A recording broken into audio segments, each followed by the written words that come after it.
Hello and welcome to our second installment of the 3 weeks lecture. That's the time period between the 17th of Tammuz and the 9th of Av, like we explained in the previous lecture. I'm not going to go through the whole thing again, just for the sake of time. I don't want to make this lecture too long, although inevitably it probably will be, but we're going to try to keep it a normal sort of hour length maximum if we can. Right, this is going to be based on the shiurim, the lectures of Moshe Shapiro, the teacher, primary teacher of Rabbi Tatz.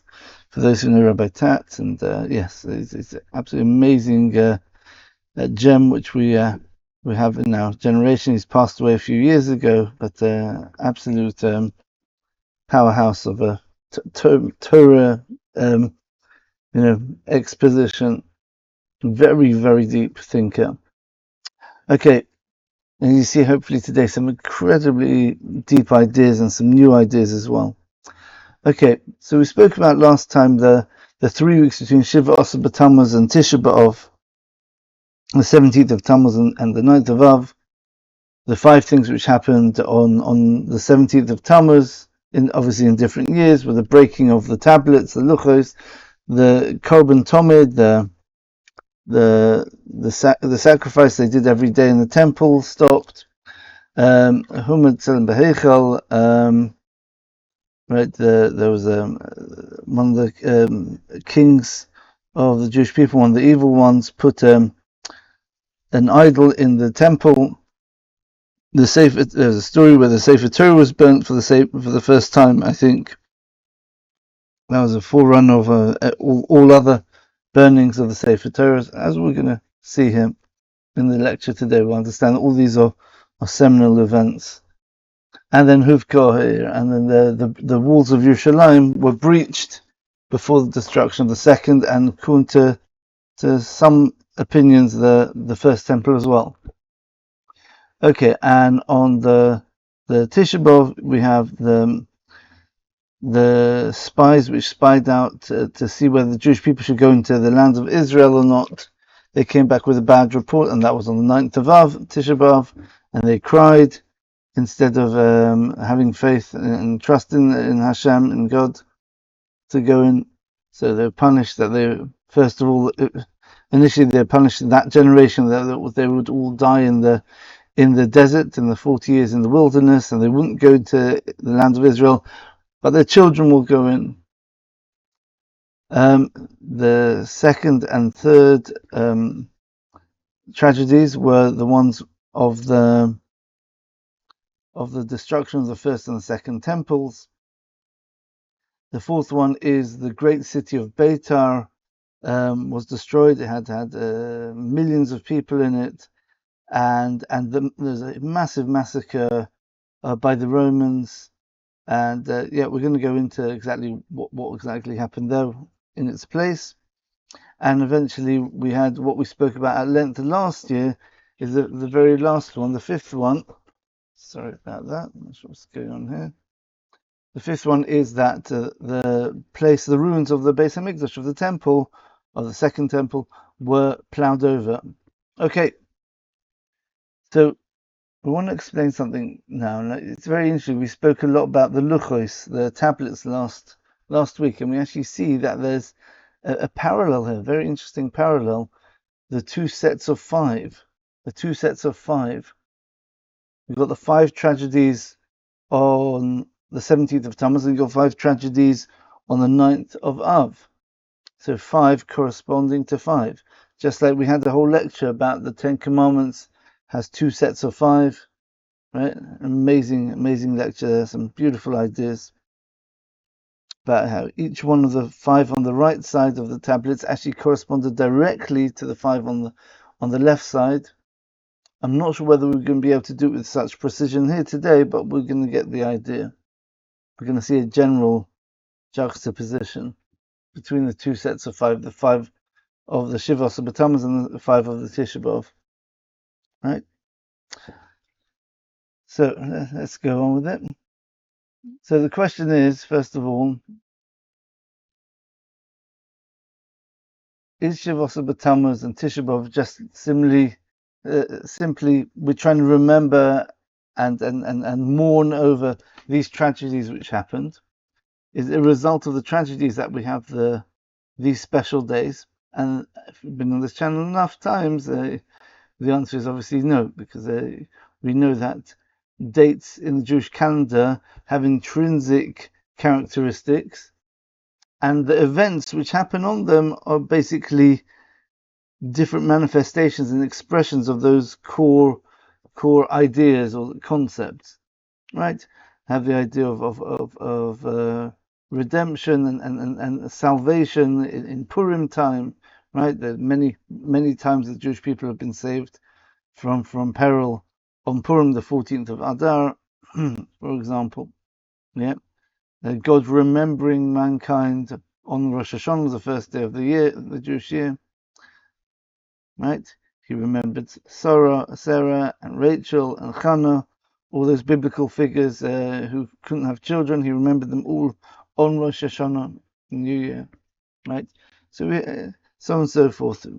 As we say, the time is a cycle which just repeats itself, just on different iterations of the same cycle. So if we look at Shiva BeTammuz and Tisha B'Av, we're looking at either days which are innately tragic, or there's something which went wrong with those days, that if you don't live up to those days in a certain way, or if the true expression of those days doesn't come about, then that will result in tragedies. Okay.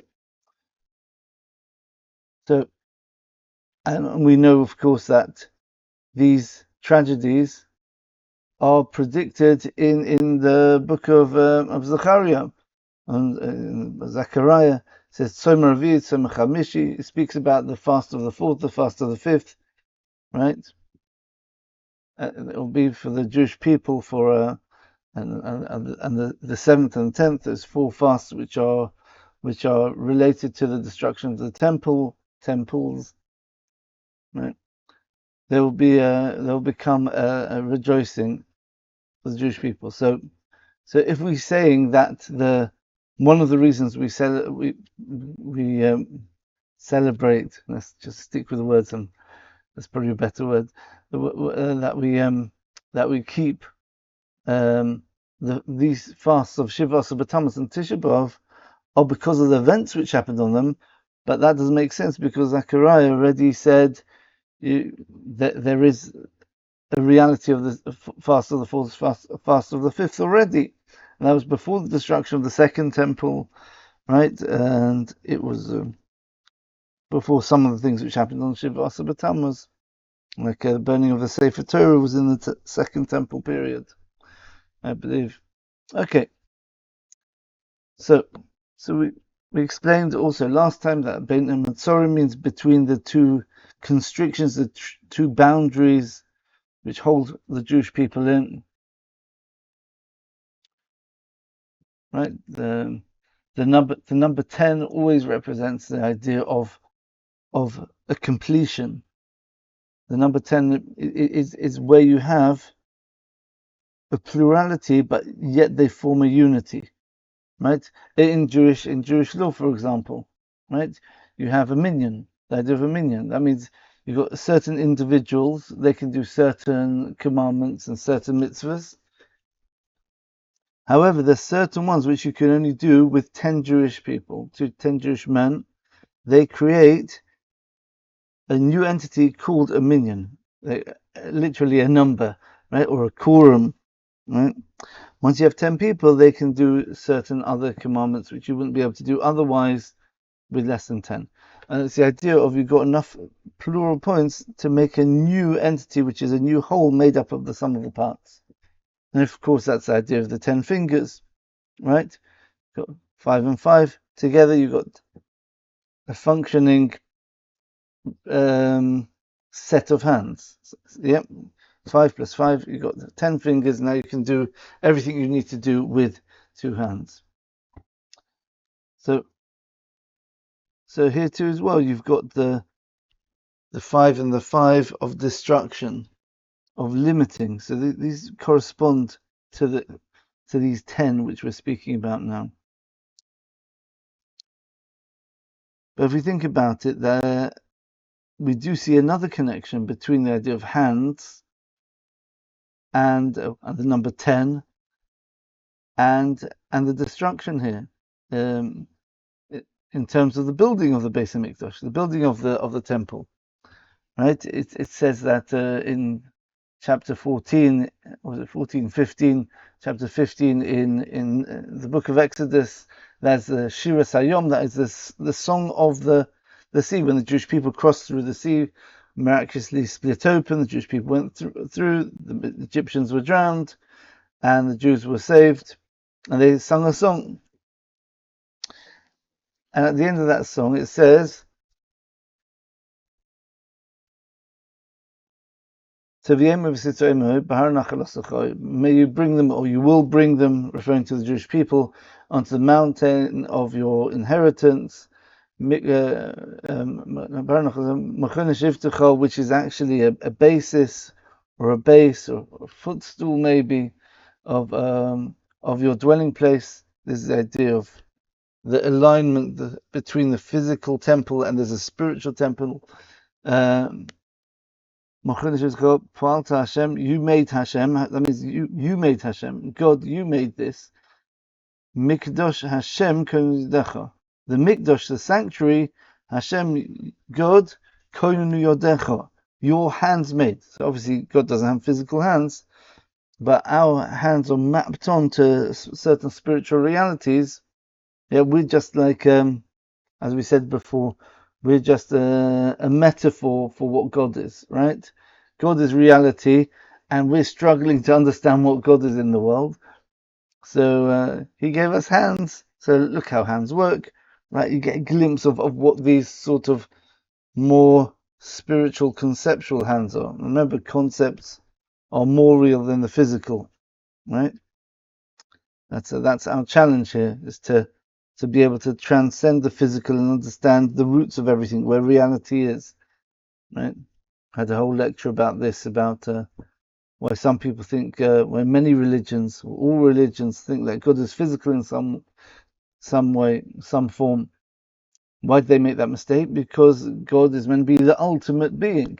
But if you look at the world as physicality is meant to be real, and concepts are just like ideas, but they're not as real, then you want to have a picture of God, you're going to make him as physical as possible. So don't just make him a person, make him a perfect person, with all the muscles and the big beard and the very good looking long hair, right? And in fact, you've got to make him very big as well, a giant on Mount Olympus or whatever it happens to be, right? Shooting down lightning with superpowers, yeah? When in truth, it's the opposite. God is not small or big. God is beyond physicality. Yeah, this is only the physical world is only an unfolding of a lot of holding back of the light, letting things exist in a deceptive state, a state where things seem to be, but they aren't really. We're going to speak about that at length today as well, if you listen carefully, because that's going to tie in with a lot of the ideas today. So, God's hands, right, formed the Beis HaMikdash. Yeah, we say that there's two hands. There's a temple above, a temple below. So you've got two hands like that. One making this one, making that one. Obviously, the one below, right, is made by man, but we are trying to mimic God's temple above. But anyway, be that what it may, as what it may. We see the concept that the temple is made with two hands.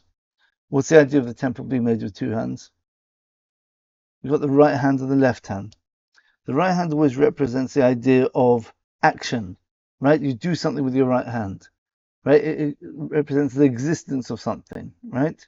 The left hand is the protection and the guidance and the structure needed for the right hand to succeed, right? So if you want to move something like very slowly, right? I think I saw someone, there's a study which says, if I want to move something very, very, very slowly, right? So I move it, it's very hard to control the speed at what I'm doing things.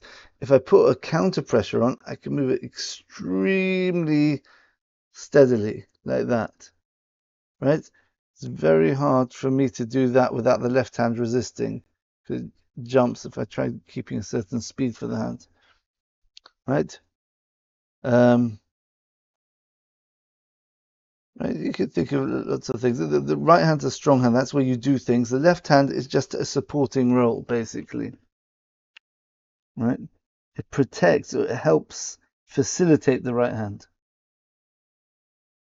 So you could say that the left hand is what brings out the potential of the right hand. That's another way of saying it. So if you look at it in terms of the temple, so if you think of the two hands of God corresponding to the higher worlds and the lower worlds, the higher worlds is where the real temple is, the spiritual temple, right? The left hand is the idea how it gets manifest and expressed in the physical world. That's the two hands at work there, right? And we know that these two hands correspond to heaven and earth because it says,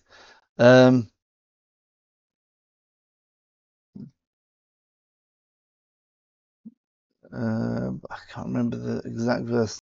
It's something like his hand makes the land. V'mini tipcha shamayim. And my right hand, God speaking about himself, the prophet speaking in the words of God.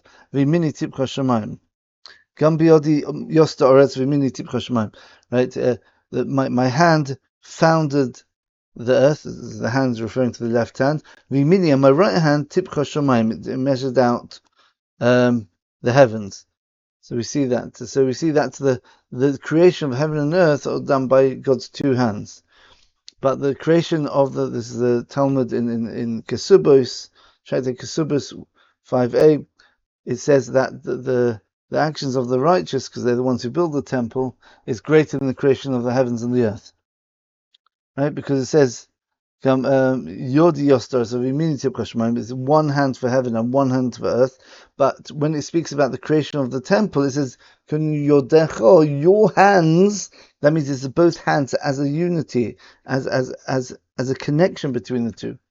This makes a lot of sense based on what we've said recently and many times, that the heavens and the earth, what's the idea of creation, heaven and the earth? That means there's a realm of the spiritual, the realm of the physical, and they're meant to be detached from each other in order to facilitate our free will. So we don't get the awareness that the angels get in heaven, because we're down here, we're separate. So that gives us free will. Do we choose to acknowledge that there is a reality up here, or do we fall and sink into the physical trappings of the physical dimension, which ends up with sinning and things like that? Right. However, when you've got a higher and lower, a heavenly temple and an earthly temple, they work together, because through the temple is a place where you see the revelation of God in the world. It reveals God.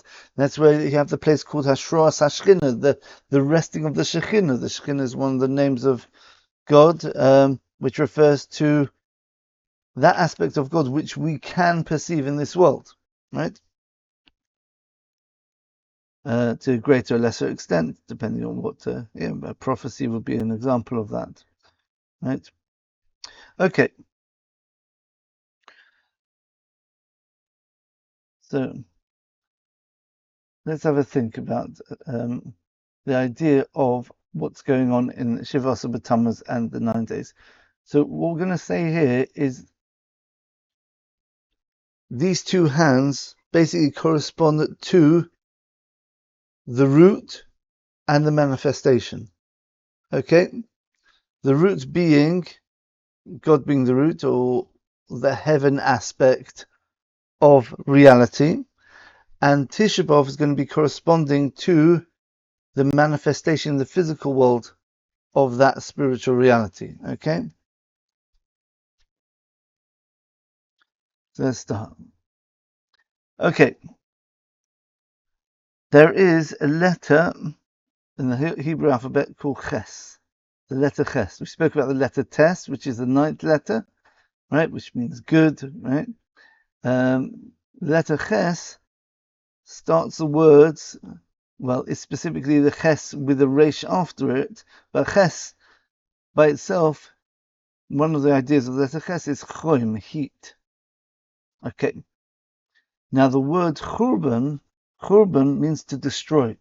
So when we're speaking about the tragedies of Tisha B'Av and Shiva BeTammuz, they're called churbanos, destructions, especially in relationship to the ones on Tisha B'Av. We have the CHuRban Beis Rishon V'Sheni, the destruction of the first and second temple. We've got Nechrava Ha'ir, right? The Beitar, the town of Beitar, the fourth thing which happened, is also Nechrava Ha'ir Beitar. Yeah, it got destroyed. What is the root of the word CHuRban? Yeah, it comes from the letters CHes-Resh. So Ches means heat. Resh is usually emphasizing the first letter going on more and more, because Resh means ritza, running, or energy, right? So you talk about heat with energy, right?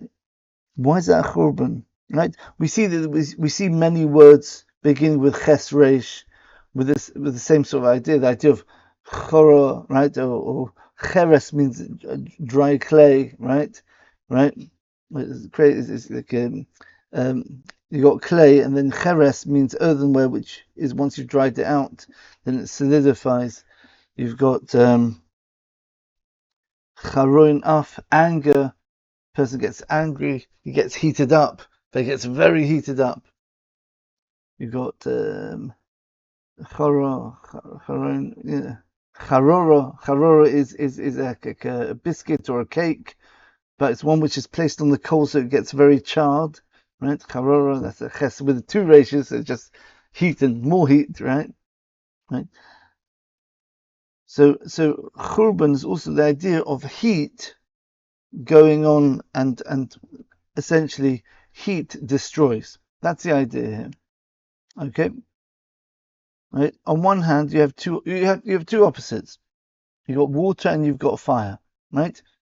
The nature of fire is to take something which is one, and it burns it, and it makes it into millions of particles of dust or whatever, of ash, smoke. Whereas water does the opposite. And if you want to bind any two things together, you have to use water or some sort of glue or bonding agent, right? Moisture, right? Moisture binds things together. Like with dough, you've got lots of millions of particles of flour. You put water in between them, they all gel together to make dough, right? As fire burns and it creates division from unity, whereas water takes division and creates a unity between them, right? They're connected with the midas of chesed and gevura. Chesed is kindness. That means the idea of love. We all come together. I'd be kind to you. We make a connection with each other. We love each other. We become one. Two separate people becoming one. Whereas fire is anger, right? Anger means I don't want anything to do with you. Yeah. Even if you're a friend and you do something which upsets me, the anger distances ourselves. So you even see in the way human characteristics work, how fire separates and water comes together. Right. The right hand and the left hand is also connected with that, if you think about it as well.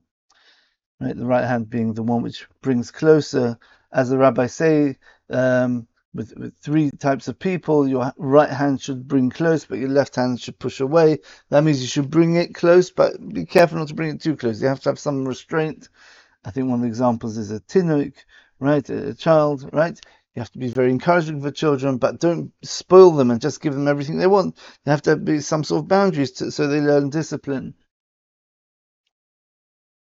Okay.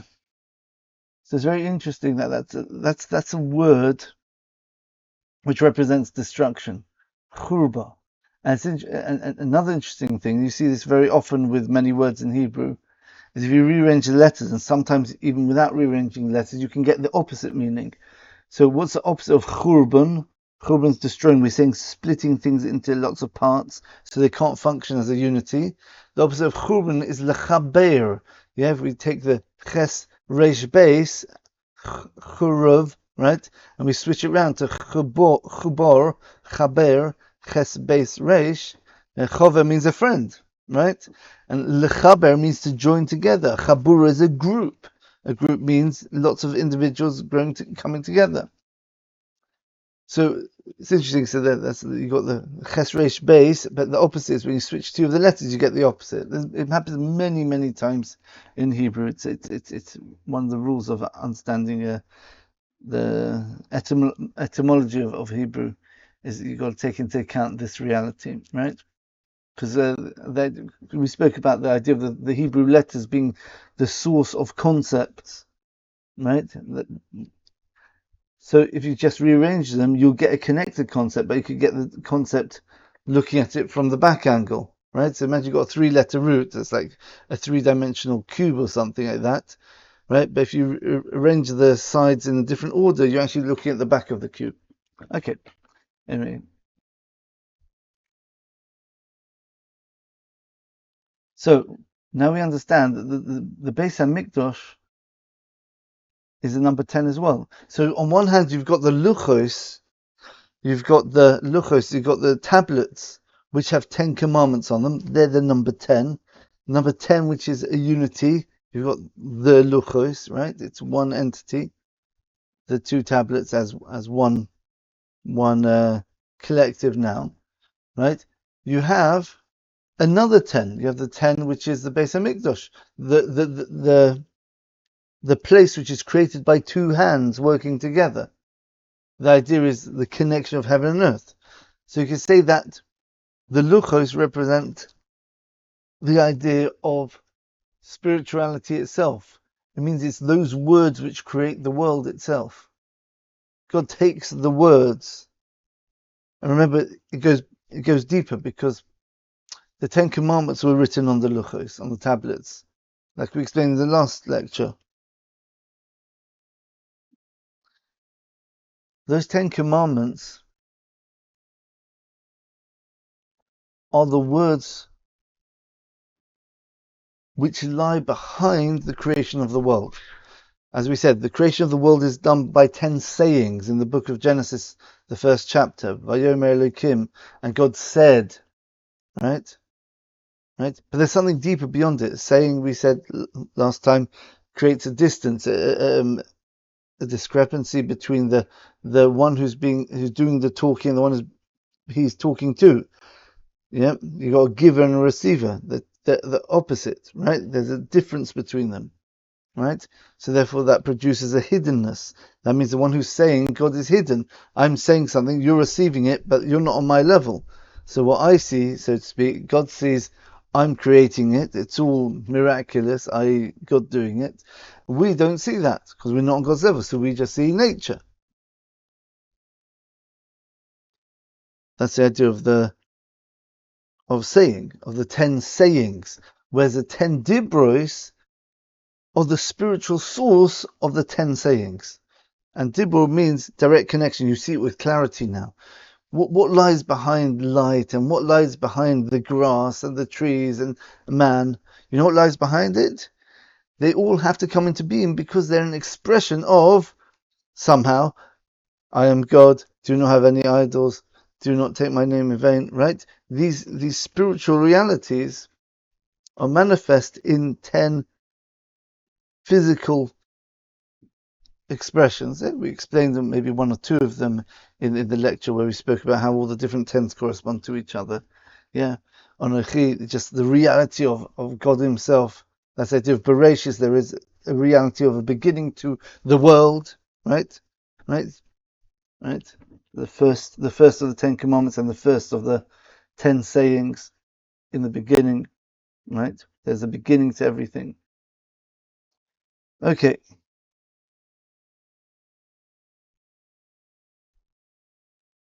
So these luchos, these words of the luchos, the 10 commandments which God spoke, are basically a revelation of what lies behind the physical world. That's the Torah. The Torah is the spiritual source of the physical reality. Everything you find in the world, you should be able to trace back. If you know how to do it, trace it back and find it exactly where it is in the Torah somewhere. Right? Obviously, most of us can't do that. It probably takes a lot of genius and complexity, and probably you can't even do it then. You probably need inspiration, divine inspiration, to be able to see some of these things. Anyway, so the luchos, the destruction of the luchos, already that tells us what Shiva Asar BeTammuz is all about. It's destruction of that element of Torah, of God speaking. Whereas the destruction of Tisha B'Av, we're looking more at destruction of how that reality manifests itself and rests in the physical world. That's what Tisha B'Av is all about. The temple, right, is meant to be a place where the divine presence rests. We're going to explain some of the other ones. The other obvious one would be the first tragedy which happened on Tisha B'Av, which was the Meraglim, the spies. Because of that, we didn't go into where? Into the land where God reveals himself, right? As it says in chapter 11 in Deuteronomy, right? In Parshas Ayekah, just before the V'hoyom Shemoya. And there's got a Chumash, look in Shishi, the beginning of Shishi, the sixth portion of the 7 portions there, right? Yeah, God says constantly the eyes of God are on the land of Israel, right? Right? He's got a special. Yeah, my brother tells me about amazing stories which happen in the land of Israel, even on the small individual level. So you see God's hand much more often than you do here. Here, occasionally you say, oh wow, I just bumped into that person, he just happened to need to speak to me, whatever. That happens, occasionally. In Israel, it happens much more often. You see the hand of Hashem much more directly there. So that's a place where God reveals himself, right? Just like the temple, he reveals himself. Remember, the purpose of creation is God reveals himself in the whole world, which is what's going to happen when Mashiach comes. Molo Eretz Hashem, right? The whole world will be full of the knowledge of Hashem. K'mayim liyam mechasim, as the water covers the seabed, right? That's the purpose of the world, right? The idea of the Mishkan, the tabernacle, the mikdash, the temple, is we're trying to constrict that revelation of God. The world's not ready for it yet, so put it in a specific place where it can be concentrated and just held there, without letting that revelation go to the whole world, which is not ready for it yet. That's the idea, and also to the land of Israel as a whole as well, ideally, right? And then eventually it will go to the whole world. Okay, so based on this, we can understand some absolutely mind-boggling ideas. Absolutely beautiful. I just have to say this. I usually say beautiful stuff, but maybe it's because it's very new to me, some of this stuff. But I knew these ideas already, but I didn't actually look at it in this way. So get ready, get your seatbelt on. I'm going to get some going high here, very high and very deep. Okay. So we said that the temple, right? The temple is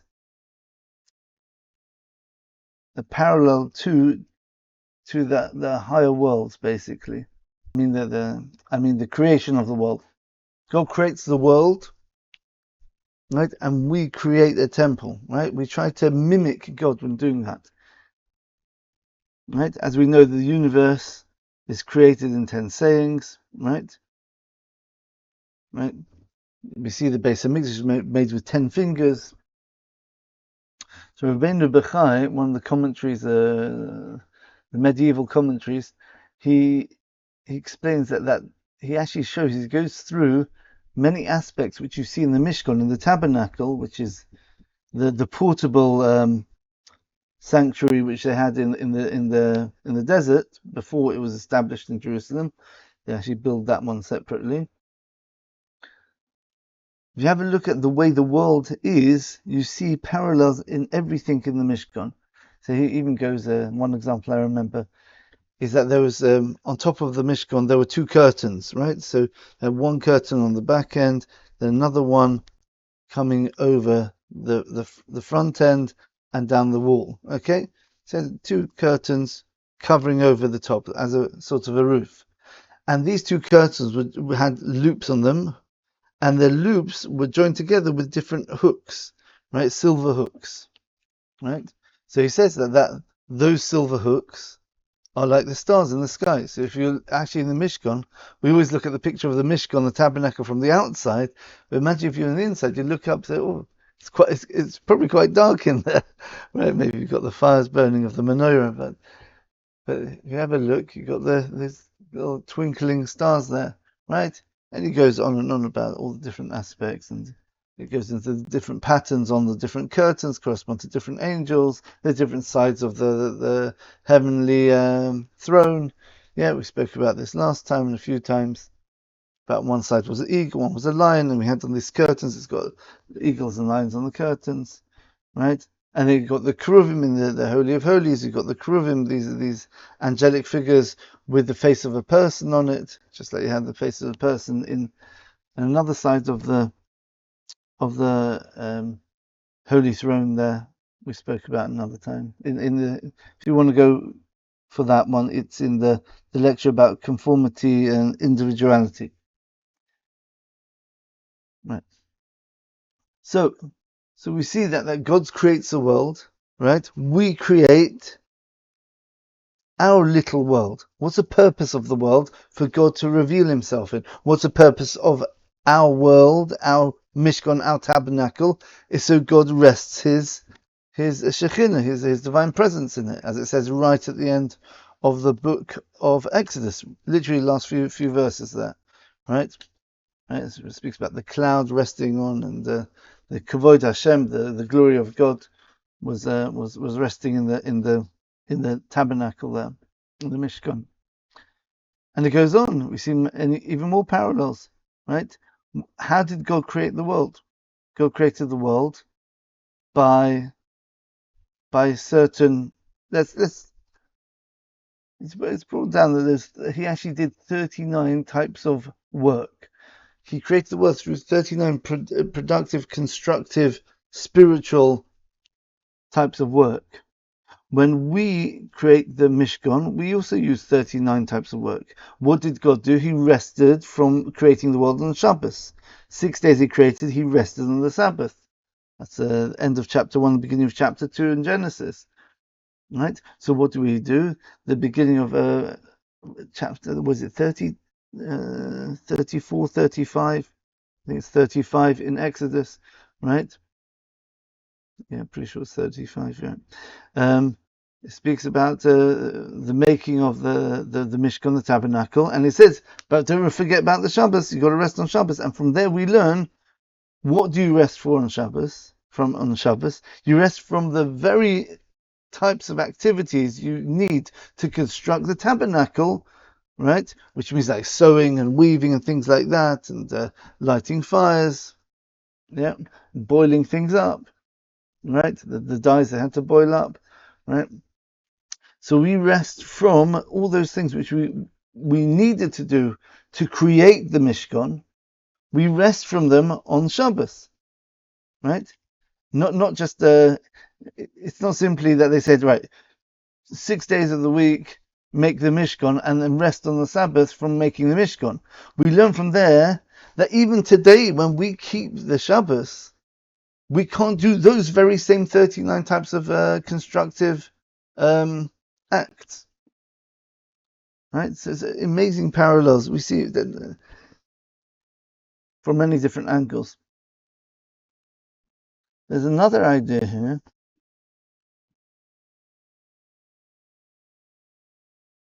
That if we think about words, look at how God creates the world with words. He uses words to create the world, like we said. There's an interesting Gemara, a Talmudic piece on 55a in Tractate Brochus, right? The one who speaks about blessings. It says that Bezalel's the one who was in charge of building the Mishkan, arranging the building of the Mishkan, right? He said, Yodei hoya Bezalel tzarf oisios shebahem nivru shemayim v'oretz. Bezalel knew the different permutations of letters through which God used to create the world. So it's speaking about how clever Bezalel was, but what's this got to do with building the temple? That's what he was all about, Bezalel. So the answer is, you know the answer, right?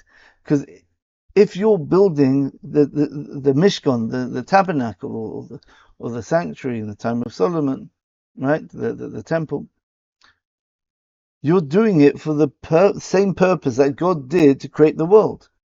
So you have to know how God created the world. And if God created the world using certain combinations of letters, you need to know those letters and those words in order to be able to create the Mishkan. Right? You're not just building a physical building, right? Empty shell. You're imbuing it with spirituality, with God's presence through the building process. Right? Part of the building process is the spiritual input. Okay? To create things, God took letters, he combined them into words, right? We know that the letters have very little meaning by themselves. We already explained that Ches is the idea of heat, Tes is the idea of good, but really you can't really communicate or express things clearly with that. You need to combine letters into words into sentences into paragraphs, right? Paragraphs into books, right? But the first stage is you're taking letters and you're arranging them in certain permutations in order to give meaning, to express concepts. And in the case of God, taking those letters to make words which bring out those concepts in reality, right? And that's what Bezalel had to be able to do as well. Yeah. Also says, and Bezalel was filled with the Spirit of God, right? With wisdom, understanding, and da'as, that's knowledge or self-awareness of Chol Melacha and all aspects of action, right? That's how you express your action, your wisdom in action. The idea of a malach is a messenger which comes from the person. I've got an idea. I send a messenger, my workers, to carry it out in the physical. So Bezalel had all of these elements within his being, and we know that's exactly how God created the world. But Das Thomas Nivka, it says the different verses show that God created the world with Chochmah, the Tvuna, and Nivka. I can't remember the verses. There's a few verses, and he created it with Tavuna, which is understanding of the dust. Homus Nivku, I think that's how it goes, and the underground springs burst forth with through God's das, through His knowledge.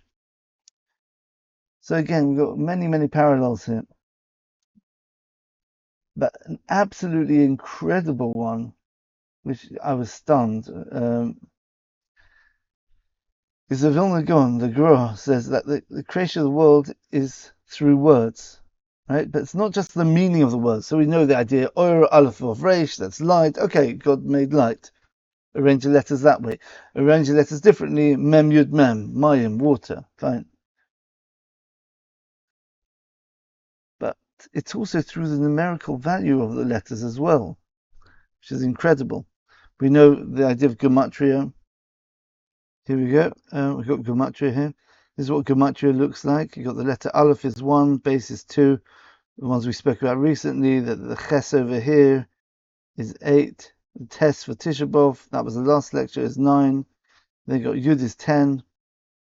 right? The first letter of God's name, right? And then you've got all of these letters, and you finish off with the letter Tov.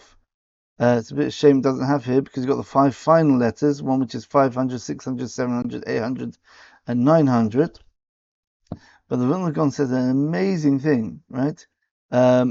He says that based on the gematria numerical value of the letters, you get this world. So he explains like this. What is the total length of this world? This world is meant to be 6,000 years, right? From the time of Adam until the end of this, the physical stage of the process of creation. That finishes in the year 6,000, which is about 200 and bit years away, 215 years away. So where do you get 6,000 years? So if you actually work out, I did this myself. I've looked in the Vilna Gaon himself. He's got more than one way of calculating it, based on whether you're taking just the simple numerical values or you're doing other things with them. You're spelling the letters out or something like that. It's very complicated. But one of the simpler ways is you just take the numerical value of the letters themselves. So you've got 1 plus 2 is 3, plus 4 is 1 plus 2 is 3. You add the 3, you get 6, plus 4, you get 10, etc. Eventually, you add all the units up together, you get 45. Then you add the tens together, so 10 to 90, you get 450. Right? Then, this is all based on the idea that the letters are a process, right? Of going from beginning to end. Then you've got the hundreds. Then you've got 100, 200, 300, 400, 500 until 900. So that gives you that actually gives you 4,500. So if you add 4,500 to 450 to 45, you get 4,995. But then he says, but then you've got to take it, once you get to 600, 700, 800, 900, you've got to get to 1,000. And 1,000 is the beginning of the cycle again. Like we said last time, like a musical scale. You start with a C and you end with a C, right? The process is really C, D, E, F, G, A, B, right? Those are the 7 notes of the musical scale, but they only finish when you get back to the starting point, but a level higher. A bit like how we explained how the cycle of time works. You get Rosh Hashanah, you go through the whole cycle again, until you're at the end, as Rosh Hashanah again, the Jewish New Year yet again, but now on a higher level, right? Right? So you always have to include the beginning and the end. So what is the number 1,000 in Hebrew? The number 1,000 in Hebrew is Aleph. It's the same word as Aleph. Aleph means is the first letter of the Aleph base, the alphabet, right? Which is a numerical value of 1. The completion, a totality of numbers finishes at 1,000. Once you've got 1,000, that's completion, right? Corresponds to the 4 worlds, singles, tens, hundreds, thousands, right? Not going into that. Okay, could be that direction actually. Could be both, right? So the number 1,000 is Aleph all over again, right? So you add on to the 4,995, you add the Aleph at the end, you get 5,995. What you do with those extra 5 years, I don't know, right? But it's basically 6,000, right? There might be something I'm missing here. Absolutely, it's beautiful, right? So you see that this world is created through the Aleph base. That means through the permutations of the letters of the Aleph base to form words, which end up with the physical world and the physical objects and things in the world. But you also look at the numerical value, because remember the numerical value has also got deep significance, right? It's not just a funny, fun game. Each letter has its characteristics in many dimensions, in shape, in sound, right? In the meaning of the word. Like we said last time, Aleph means to teach, right? Or it can also mean a leader, right? Base is a house, right? And each one has a dimension in numbers, right? So each one's 1, 2, 3, 4, etc. Okay.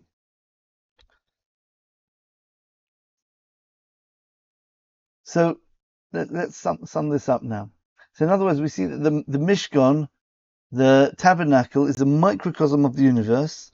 The building of the Mishkan, is a microcosm, a reflection of God creating the universe. As you said, Bezalel needed to know the way that God created the world in order to build the Mishkan. Right? Right? So the Mishkan looks like the world, with it, like we said before, the stars, everything's represented in the Mishkan, which you have in the world, right? To create that Mishkan, you need to know how God created the world. And what's the purpose of the Mishkan? The same purpose as the world. God created the world in order to rest his divine presence, to reveal himself to mankind, right? And to take the world, which is, going back to the very first lecture, which is essentially dead, and give it life, right? So the job of making the Mishkan is taking pieces of wood and cloth and everything and imbuing that with life, i.e. bring the SHECHINA in, bring the divine presence into the Mishkan. Beautiful, absolutely amazing how all these things parallel each other, and yeah. And of course we said the things which you don't do on Shabbos are the things which God didn't do. God stopped creating the world on Shabbos, so we stop doing our creating of the world, the Mishkan, on Shabbos. So, but we know what we have to do to make the Mishkan. You're not allowed to plow, you're not allowed to sow, you can't harvest, right? All those things were necessary for producing raw materials, so we don't do them on Shabbos. Okay, very, very nice. Now, this next bit absolutely blew my mind. It was absolute wow. I shouldn't act like that. I should be a bit more professional. And then the next bit you might find fascinating. No, this is wow. Okay, so the Vilna Gaon, in his book, if people don't know, he was an absolute genius, not just in Torah. He was a genius in all fields, right? And I think there's even a mathematical theorem based on his writings, even, which we use today. I think Kramer's theorem or something like that. I can't remember what it was exactly, right? But he's got a book called Ayel Meshulash. It's not a big book. It's a maths book, basically, with mathematical principles in it. It goes into circles and geometry and things like that. And at the beginning, I remember this because it's the only bit I understood, right? He said, what's the idea of a dot, a point? A point is something without dimensions. Fine, okay, right? A line is something with one dimension, right? A square is something with two dimensions. And I guess a cube, I'm not sure if you use exactly those words, thinking a line and a shetach, an area, right? And then a volume of geshem, or something physical is something with three dimensions. If it's got something's only got length, then it's one dimensional. It's sorry, a line, something which has got two dimensions, right? It's an expansion of that. You've got a line which branches out to something new. That's two dimensionals. That creates area, right? And then you've got something with three dimensions, something going into the page like that. So you get like I'm not very good at this, right? You get a cube, right? Right. Those first three out of those four don't exist. A dot doesn't exist. There's no such thing as something without dimensions in the physical world anyway. There's no such thing as a line. Even if you draw a line on a paper, there's one side to the line, there's another side to the line. Oh, so therefore, yeah, a pure line doesn't have any sides. Because a side means how far does this long thing here go sideways? Well, it extends to here, extends to there. And if you look at a microscope, you'll see a line is not just, even the thinnest line is a bit thick. Maybe even if you've got atoms, a line of atoms, but the atoms themselves have width. Not going to atoms exist physically or not, but you get the idea. Right? And something which is two-dimensional doesn't exist, right? You draw a picture on a paper, you might be looking and translating the idea into two dimensions, but if you look carefully, the ink goes into the paper slightly, right? Everything's made up of three dimensions, and three-dimensional things do exist. Okay? Right. Now, once thing... make sure I get this right. When we think about concepts, right, the concepts are not there for themselves. So that would be the idea of the dot. The dot is the seed. And then you extend the through different transformations and expansions into one dimension, two dimensions. Eventually you get to an object, right? But nothing is there for the sake of itself. There's a purpose to having objects, right? So then you have a look at expression, how the object feeds into the meaning of the world. Okay? So if you have a look at God's name, remember, reality is based on God's name, Yud Kei Vav Kei, right? Right? Let's bring up that table again. Hope you will remember this this table we did in the introduction to Kabbalah, part 2, which is really part 1. That's when we actually got into the Kabbalah bit. So if you have a look at God's name here, right? So you've got the Yud and the Hey and the Vav and the Hey, right? I didn't actually write out God's name as it is, only wrote out the expansions here, right? Oh yeah, here it is, right? Here we've got the Yud and the Hey and the Vav and the Hey, okay? So the way you write God's name, when you expand it, the basic way of doing it, when you're talking about expression into the physical world, is this one here, right? The one which is a Yud, Vav, Daled, and a Hey, Aleph, okay? And it says, Ki Bekar Hashem Tzor Olamim, with the letters Yud and Hey, God created the worlds. One represents a spiritual world. Oh my goodness, that's so, I didn't even realize. That's even bigger, that's even more nuanced to what I'm about to tell you. Okay, I have to hold off on that until we actually get around to it. Okay, I'm gonna have to control myself here. Okay, so if you have a look, I'm not sure if we can zoom in on this, maybe. Okay, here we go. I hope this works. All right. So you've got the Yud over here, this little letter here, that's the letter Yud. Look what it looks like. And this is what it actually represents. The Yud is a dot. So remember, God's name is the thing which creates reality. So that means the process of creating reality should be represented in God's name, since this is the source of that process. So again, you've got the Yud. The Yud is a dot, the zero dimension. Then you've got, it expands to a Vav, a straight line, right? So that is the idea of a line, a single, one-dimensional. Then, how do you create a second dimension? You take the line and you expand it into a perpendicular direction. That's a letter Dalet, right? So you can see that the Dalet's got width now as well as length. Now, how do you represent a third dimension on paper? You can't really do it. So those who do mathematics and try drawing a three-dimensional charts, three-dimensional graphs, you have a dimension which goes into the paper. There's different ways of representing it. Either it gets thicker. You do it sort of like a slant, which comes to make it look like it's coming out the page. A bit like how artists draw things in perspective. They do it with a slanty line, right? But look at the letter Hey. The letter Hey is two dimensions. It's the same as the Dalet. It's got the cross and the down. But then it's got a dot over here representing going into the page. So you've got zero dimensions, the dot. You've got the line, the Vav. You've got the two dimensions of the Dalet. Then you've got the three dimensions of the Hey. And the letter Hey itself means here it is. Right? Hey Lochem Zera. Right? And then we're going to speak about the Aleph in a minute, what the Aleph represents. Right? Okay? So the letter Hey is, I just realized now, is the letter which God creates the physical world. It says that the Yud, generically speaking, is a letter for the world to come. Yeah, it explains why, because the Yud is a point, and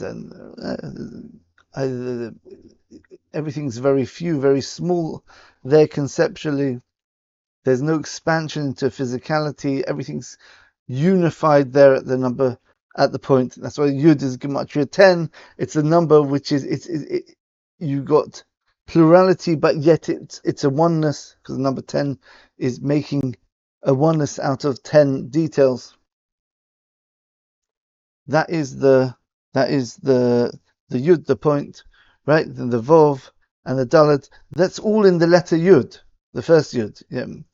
If I didn't explain it properly, when you spell the word Yud, the letter Yud is pronounced Yud, Yud Vov Dalet, okay, which is made itself out of 3 letters. Like the letter in English, the letter F would be an EF, right? F, right? That's how you pronounce it, right? So the letter Hey is the second letter of God's name, which represents the creation of the physical world. And the Gemara, the Talmud goes into why, because it's got it's open at the bottom, that people can fall out if they sin, but there's a little window on the side. You can climb up that little broken side of it, climb up and climb back in the window if you repent. That's the idea of the letter Hey. Letter Hey is this world, right? And we see that is represented by the 3 dimensions when finally something tangible can be spoken about. Something 3-dimensional, right? So why is a Hey got an Aleph after it? Because Aleph is the beginning of the Aleph phase. Now things can start. You've got the seed, you've got the expansion, you've got the whole process of unfolding, creating new dimensions. Finally, you've got a 3rd dimension. So now you can have a physical world. So now let's make the physical world. That's the Aleph base. The Aleph base is the continuation into the world to express itself through the letters of the Aleph base to, basically do what the purpose of the world is, right? Because everything has to have a purpose. You don't just create a physical world for the sake of it. It's not just a hey, okay, we've got something physical now. What's it for? It's for a process. And that's the Aleph base, and it starts from the Aleph there. Aleph to Tov. Great. Okay, so it's just a beautiful idea here, right? And he carries on, and he said something also equally incredible. You can also express the idea of 1, 2, 0, 1, 2, and 3 dimensions, and the idea of continuation in this way. We split these 2 words apart with 2 letters, the Yud, Yud Vav Daled, and the Hey Aleph, right? The Yud is the point. That is the absolute essence of something. That is like the mind, that's the original thought which goes into, it will be comparable to God's original desire and intention to create a world where at the end of it, man would benefit from being close to God, right? That's the seed. That's a seed where everything starts off from. Then it extends, as I did, if you've just got a concept, then you've just got a concept. It needs to have a way of unfolding and going from the process of the beginning to the end. So that's what time is. Time is you going from one place and you got a timeline, literally a timeline, right? So time is a linear idea. That's the idea of the Vov. So you've got the idea of concept, then you've got the idea of time. That's the Vov. And then you've got the 3rd of the 3 letters of the Yud, the first letter of God's name. The Dalet, that's the 2-dimensional ones. That represents the idea of place. You have to have a process, but there has to be a place to give. We're going to explain this later. I don't want to jump the gun. But the idea of a place is something which facilitates the existence of something, right? If something's just in time, if you've got an idea and you're following it from beginning to end, you need a place to express this idea. So God creates a place called Makom-Place, right? That's the idea of the 2 dimensions, is the idea of place, right? Then after that, you have to take those three elements of the spiritual essence of something, its movement from beginning to end through time, and to be held in a place where it can be manifest, that has to have two other aspects of reality. And this is what he calls the two hands. As we said before, you've got the right hand represents, right, so now we've got a physical place where this seed idea can be expressed. You've got time and space now. Now what you're going to do with it, you have to actually express the idea physically. Hands represent action and bring something to fruition, doing, making. So you want to make the idea. You want to bring it into the world of action and reality and expression. That's what the right hand is. And the left hand is the one which guides it to make sure it follows the path. Okay? Right? And it constricts it and protects it to make sure that, because if a person's got, and I've got a bit like me with my lectures actually, yeah? I've got these amazing ideas, I've got the timeline place, okay, right, I've got the place to do it, which is on the recording or whatever, right? But so now let's get on with it, let's get the expression out, let's express myself. So I express myself, but then I have all these other ideas which I want to bring in, and it just goes all over the place, and hopefully people appreciate that, and they see the beauty of the whole massive structure, right? ADHD thing maybe, right? But the idea, I could speak for literally hours and hours and hours and hours, right? Possibly days if I didn't get hungry, I had to sleep, right? On some of these ideas, because they just do go on, and they're connected with so many other ideas, which each one of themselves can take an hour or two to fully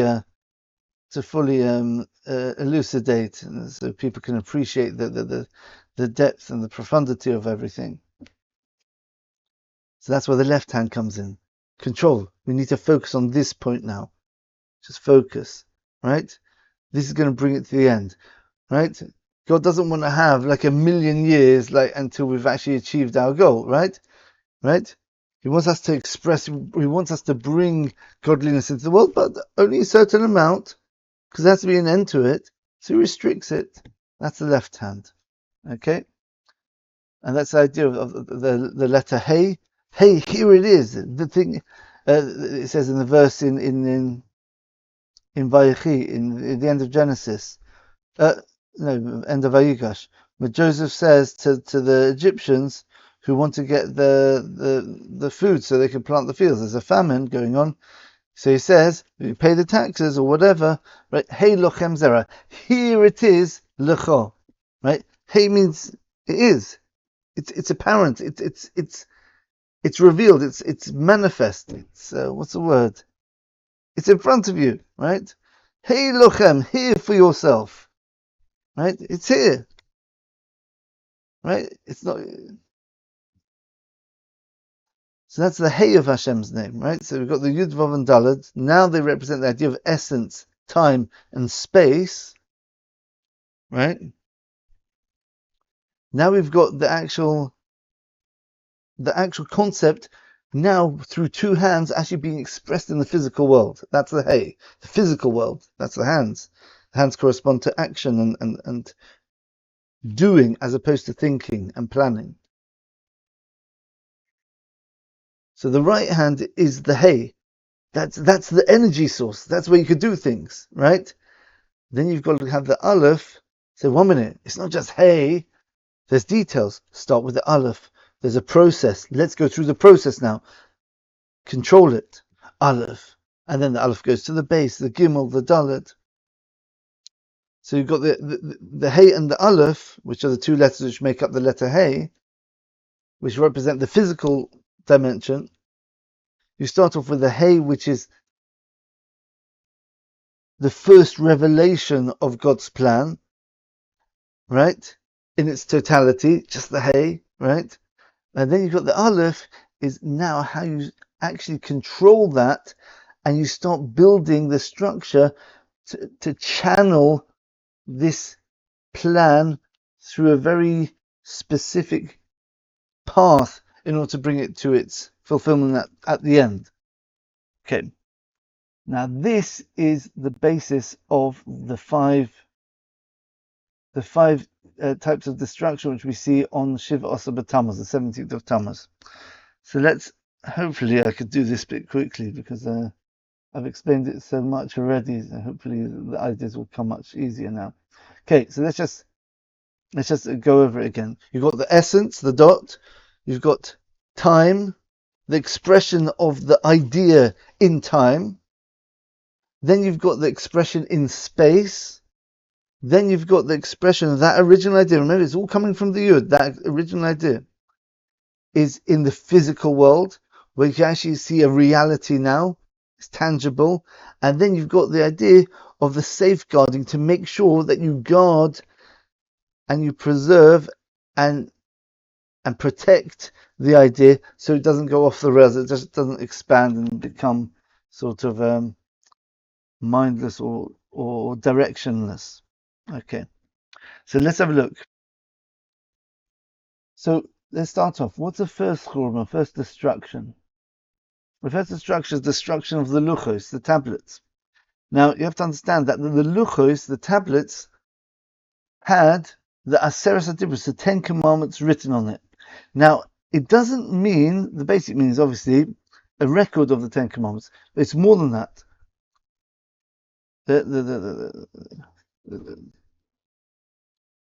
Our tradition says that the Aseres HaDibros themselves, the speech, it's not the writing which represents the 10 Commandments, which was written on or engraved on the stones. It's the 10 Commandments themselves were on the stones. God speaking, and those 10 utterances went into the stone. This is it's hard to explain, naturally, or with laws of, which of nature which we're used to. It's miraculous.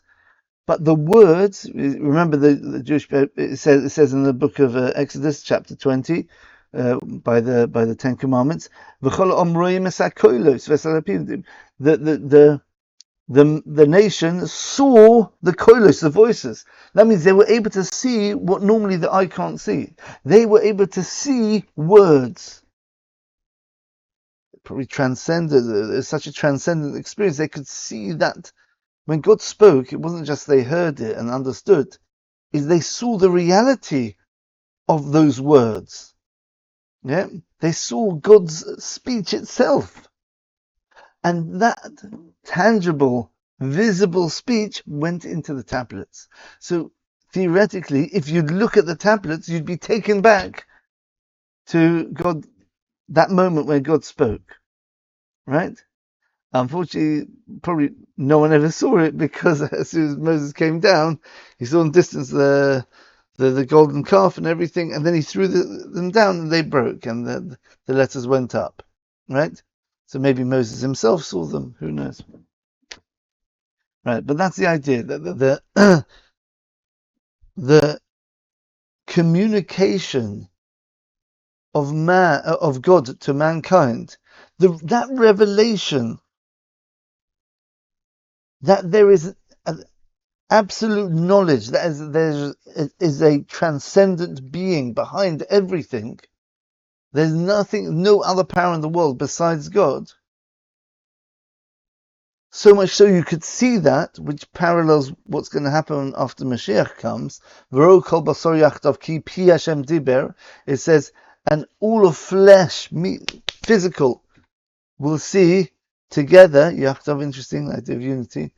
Ki pi Hashem, that the mouth of God diber, spoke. Everyone will see that God spoke.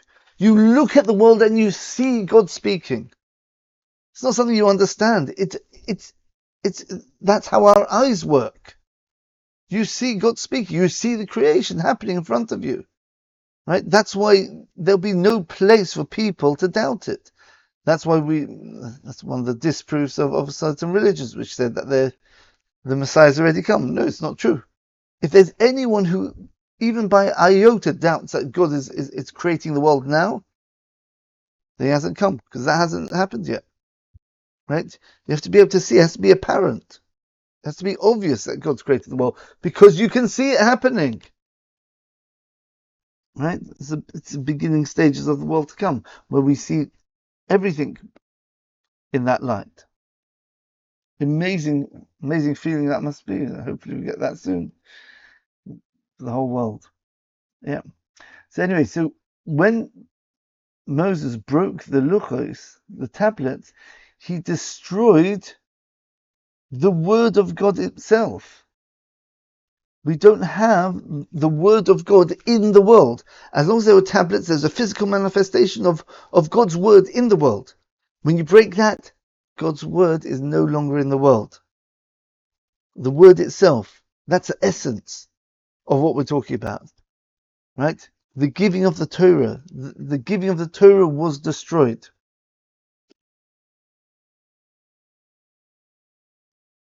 Okay. Then you have the second destruction. That is might not be in the exact order of the Mishnah, but this is the idea in concept anyway.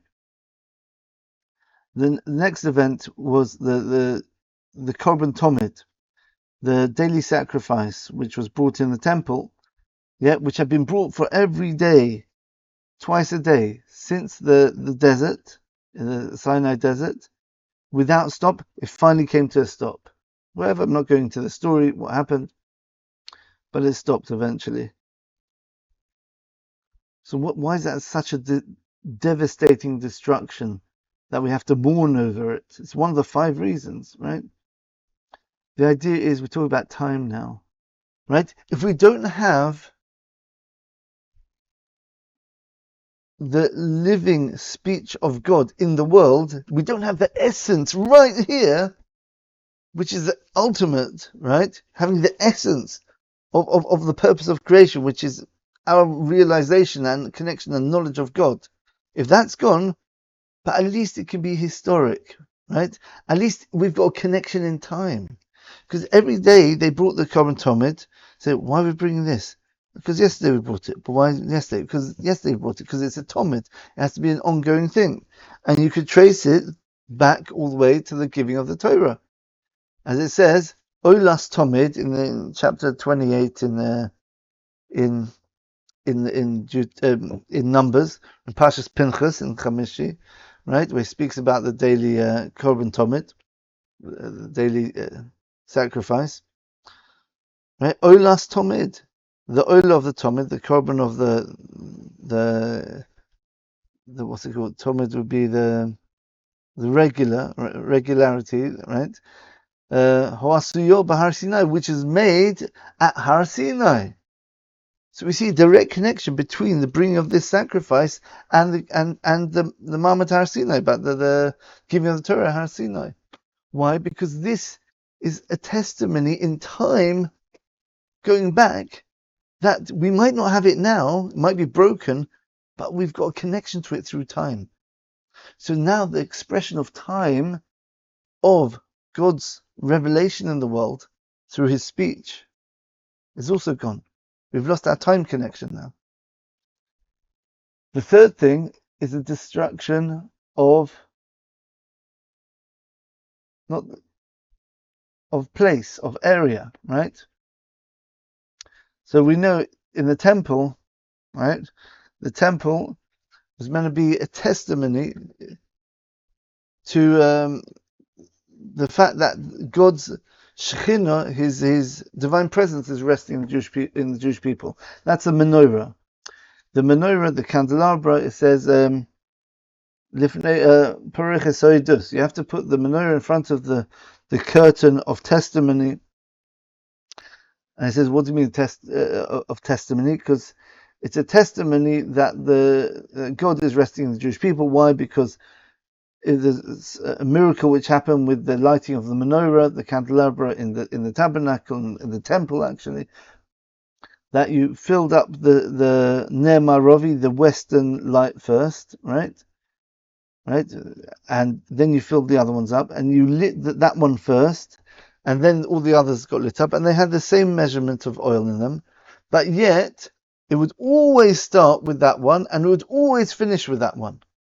it would be the first one to be lit, so you'd assume that it would be the last one to go out. But yet, all the other ones which were lit afterwards, they went out first, they were extinguished first, naturally, yeah. And the last one, which was kept burning, was this Ner Ma'aravi, right? So that's a testimony that God's still here, right? So it calls it Eidus. Eidus, a testimony again, right? Luchos Eidus.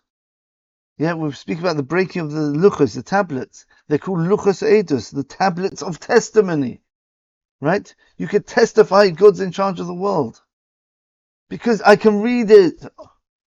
I can read it on the actual tablets. I can read his revelation, whatever this means. The crazy ideas. Maybe you have to be on LSD to understand these things. I don't know, right? But anyway, we're trying to understand the concepts anyway. Then you've got the daily CHuRban, the daily sacrifice, yeah, where I know it. I can't see it, but I know it through the function of time. I've got a connection to that event through time, right? And then you've got the revelation of that idea in space, Eidus, the testimony that God is in the Jewish people, with the Jewish people. That's what happens in the temple. What happened? What was the third destruction? The third tragedy which happened is you had the you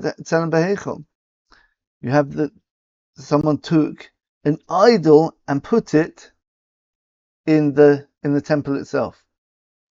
That gets rid of that testimony. How can you testify that God's with the Jewish people when you've got an idol right there? It's a contradiction, right? So it gets rid of, profanes the temple, whatever, however you want to look at it. Look at it in the very basic level.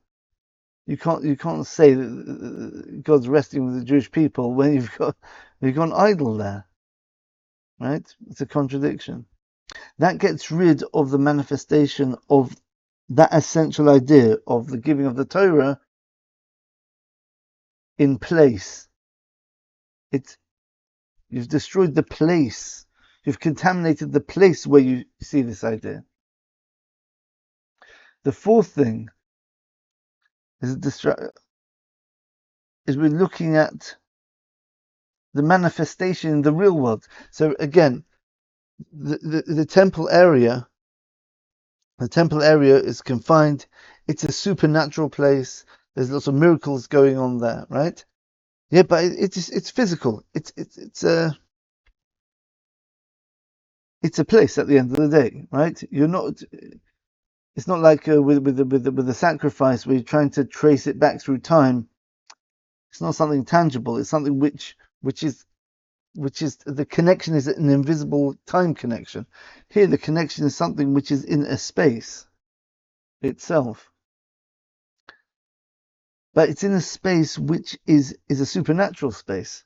It's not the regular world, right? The regular world, where do we see the Torah? Where do we see God's speech in the world? We see the holiness of the Sefer Torah, of the Torah scrolls. It's the holiness of the Torah scrolls which we have now have the same holiness as the luchos, the tablets. Amazing. And it says as someone who the burning of a Sefer Torah, of a Torah scroll, is tantamount to the destruction of the tablets. So we have some sort of continuity of the 10 commandments and God speaking into the physical world with us. With us. That's the Sefer Torah. Right? And the idea is you've got Sefer Torah, okay, you don't have the place which is specified for an intense expression of God's communication to the world. And you don't even have the connection in time, and you don't have the luchos. But at least we've got some sort of parallel now with us, right, in the physical world, which you say, right, God's in charge of the world, because look, we've got a Sefer Torah. This is so holy, right? This can't be burnt. This can't be destroyed because it's Torah. It's Torah. It's the word of God. You can't burn the word of God. But when Apostomus, the evil Roman, right, he wrapped up one of the rabbis in the Sefer Torah, he burnt them both together. Whole story there. He showed, yeah, you can burn the Sefer Torah as well. The Sefer Torah is not invincible. Even God's word written down, the way that it's meant to be written down according to the Torah, it should hold immense holiness. Even that is open to destruction. So we've lost the destruction of something which we have in our hands now today. The Sefer Torah, we still have Sefer Torahs today. Thousands of them in the world, tens of thousands probably, right? Maybe even more. But the fact is, that Sefer Torah has also not got that sense of invincibility, right? It's not there anymore. Finally, and now why is that to do with the right hand? Because remember we spoke about the idea of essence, time, space. Now this is to do with the right hand and the left hand. What's the right hand? The right hand is the thing itself, how it reveals itself in the physical world, right? The power source, the battery, right? The right hand, which does it. Boom, right? The Sefer Torah, that is the manifestation of everything. The Luchos, Seres Dibros, what does it come down to? We've got the Torah where it can help us, it can lead us and guide us how to fulfill the purpose of the creation. Right? And it's a word of God which we've got, the Torah scrolls. That is the positive thing, right? But then you have to have something which is a security to making sure that this energy doesn't just get scattered and diluted, right? You have to preserve the Sefer Torah, right? Or you have to preserve the idea of the SHECHINA, right? So what happens? The fifth thing which we mourn on Shiva BeTammuz is destruction of the wall around Jerusalem, right? The left hand, it should be a guard. It's meant to be guarding what's inside. You got that the temple is on the inside of the walls there, right? So as long as the wall's there, you can at least guard the idea of you can guard this reality of God being present, right? It's the idea of Reshus HaYochid. Those who don't know Jewish concepts, right? On the Sabbath, we're not allowed to carry from what's called a Reshus HaYochid to Reshus HaRabim. It means a private domain to a public domain. Now, private domain is generally like a house, which is protected. People can't just walk through it, right? Right? That's called a personal protected area. Whereas Reshus HaRabim is the place for everyone, right? Right, and it only goes a certain height off the ground technically, right? Right. That's it's the idea that it's the province, it's the domain of Rabbim. Now, if you listen carefully, Yochid means the one. It can also refer to the one God, right? That's the idea. When God creates the world, He creates it. He goes from His Rishus Yochid to the Rishus Rabbim, to the place of many. That's what creation is. That's why we're not allowed to carry on the Sabbath. That's a deeper idea behind that, right? Because we're not allowed to go from our Rishus HaYochid to our private domain to the public domain, just like God didn't. And of course, in the Mishkan, they had the same thing. They carried from the wagons onto the ground, right? When they were constructing or deconstructing the tabernacle. That's where you see carrying there, right? So,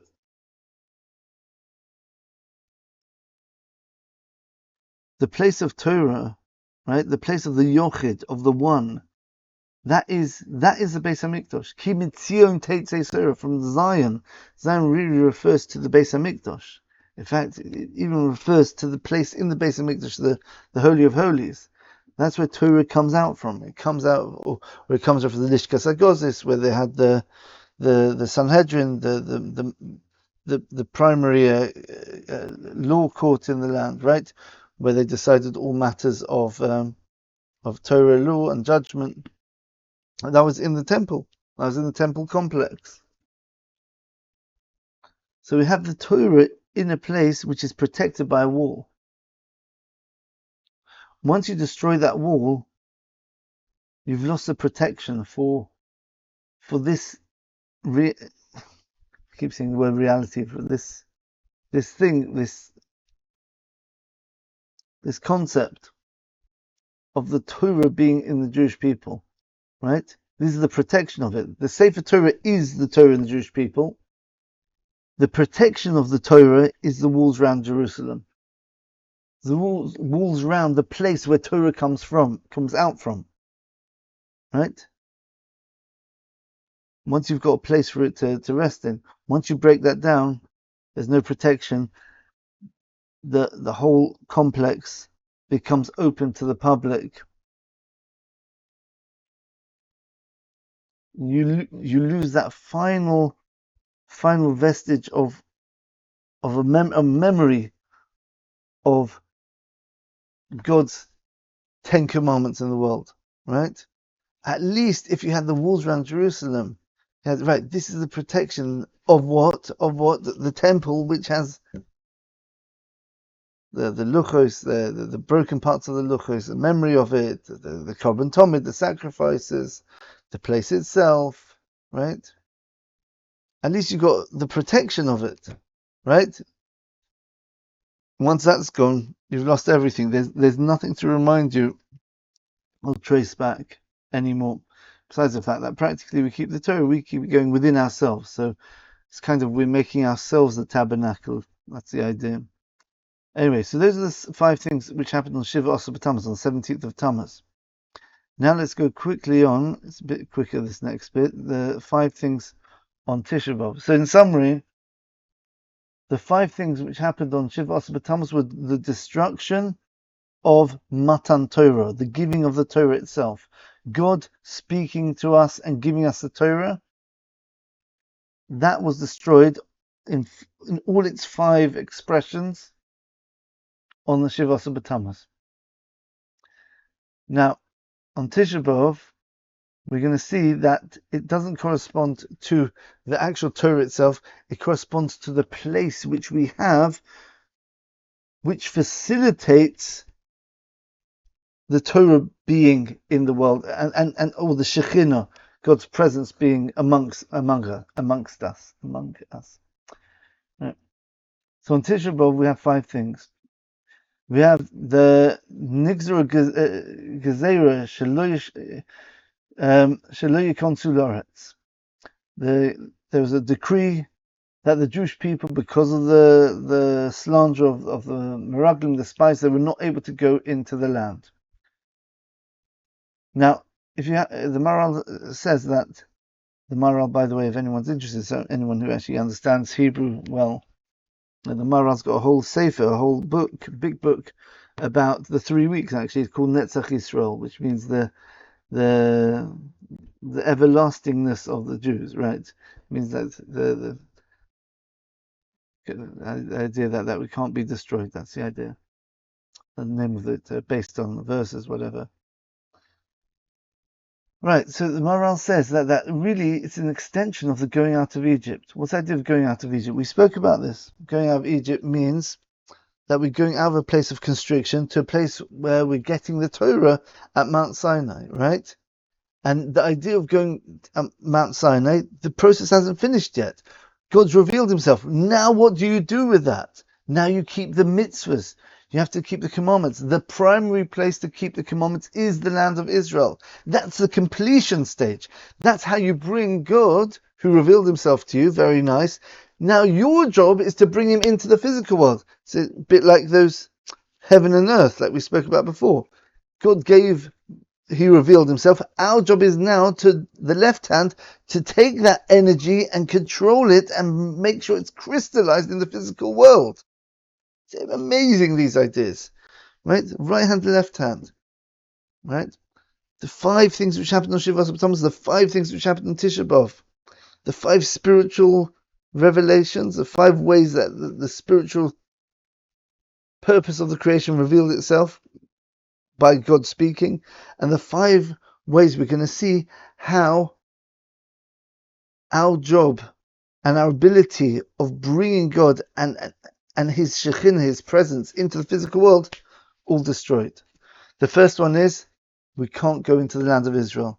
So we can't keep the laws which are relevant to Israel.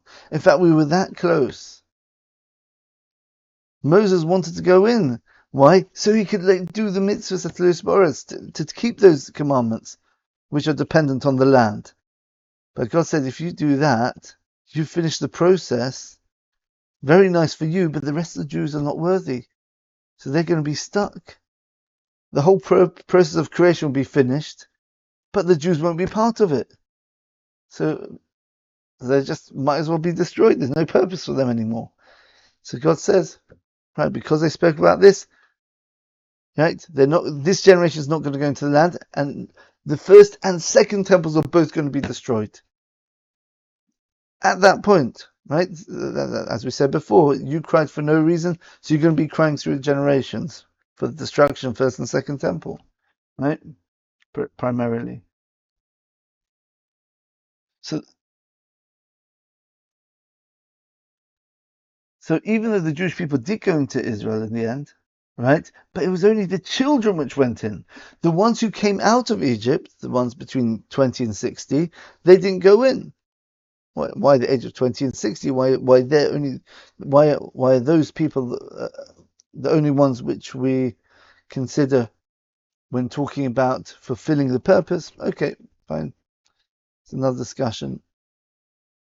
But anyway, the people who were between 20 and 60 who came out of Egypt, they all died in the desert, except two people, Kalev and Yeshua and Joshua, right?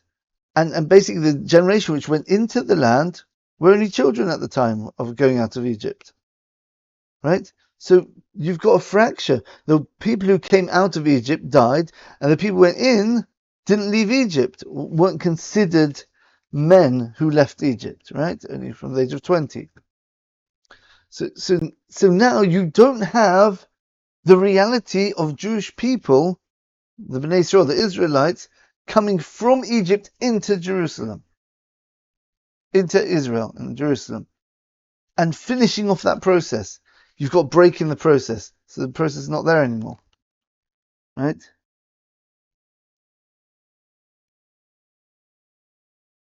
The idea is that you need a place, a mokom, for that message of going out of Egypt and going to Sinai and hearing God speak. You need a place for it to function and to rest and to be manifest and to express itself through our avodah, through our keeping of the commandments. You don't have that. Even though technically, physically you've got it because the children went in, but you've severed the connection between in the middle of the process. It's like if I'm trying to do a job, right, and then I stop before the end and someone else finishes it off. So who did it? It wasn't me because I didn't finish it. It wasn't him because I did most of the hard work.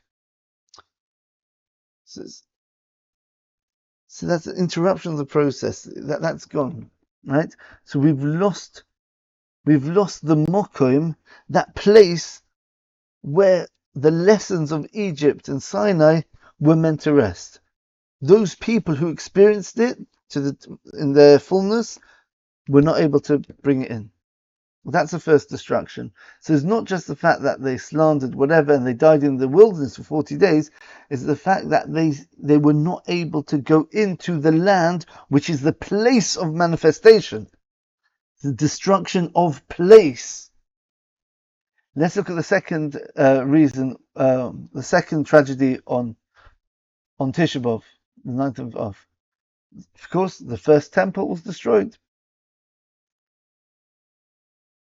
So the first temple was a place where we experienced, like we spoke about it last time, about that evil person from the Jewish people who was told to go into the temple and to take out some of the vessels because the non-Jews were too scared to go in. They kept dying, and as soon as he came out, he just he was a changed person, and he just repented and he gave up his life, right? in order not to desecrate God's name anymore. The temple was a place where you come in, you experience God. And we lost that.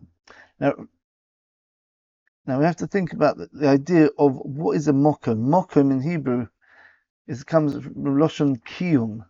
It's Mekayim, Rashi says, right? A mokum is a place which lets things come, kayim, kayim, right? Mokum. It facilitates kiyum, existence. In order to exist, you can only exist if you've got a place to exist.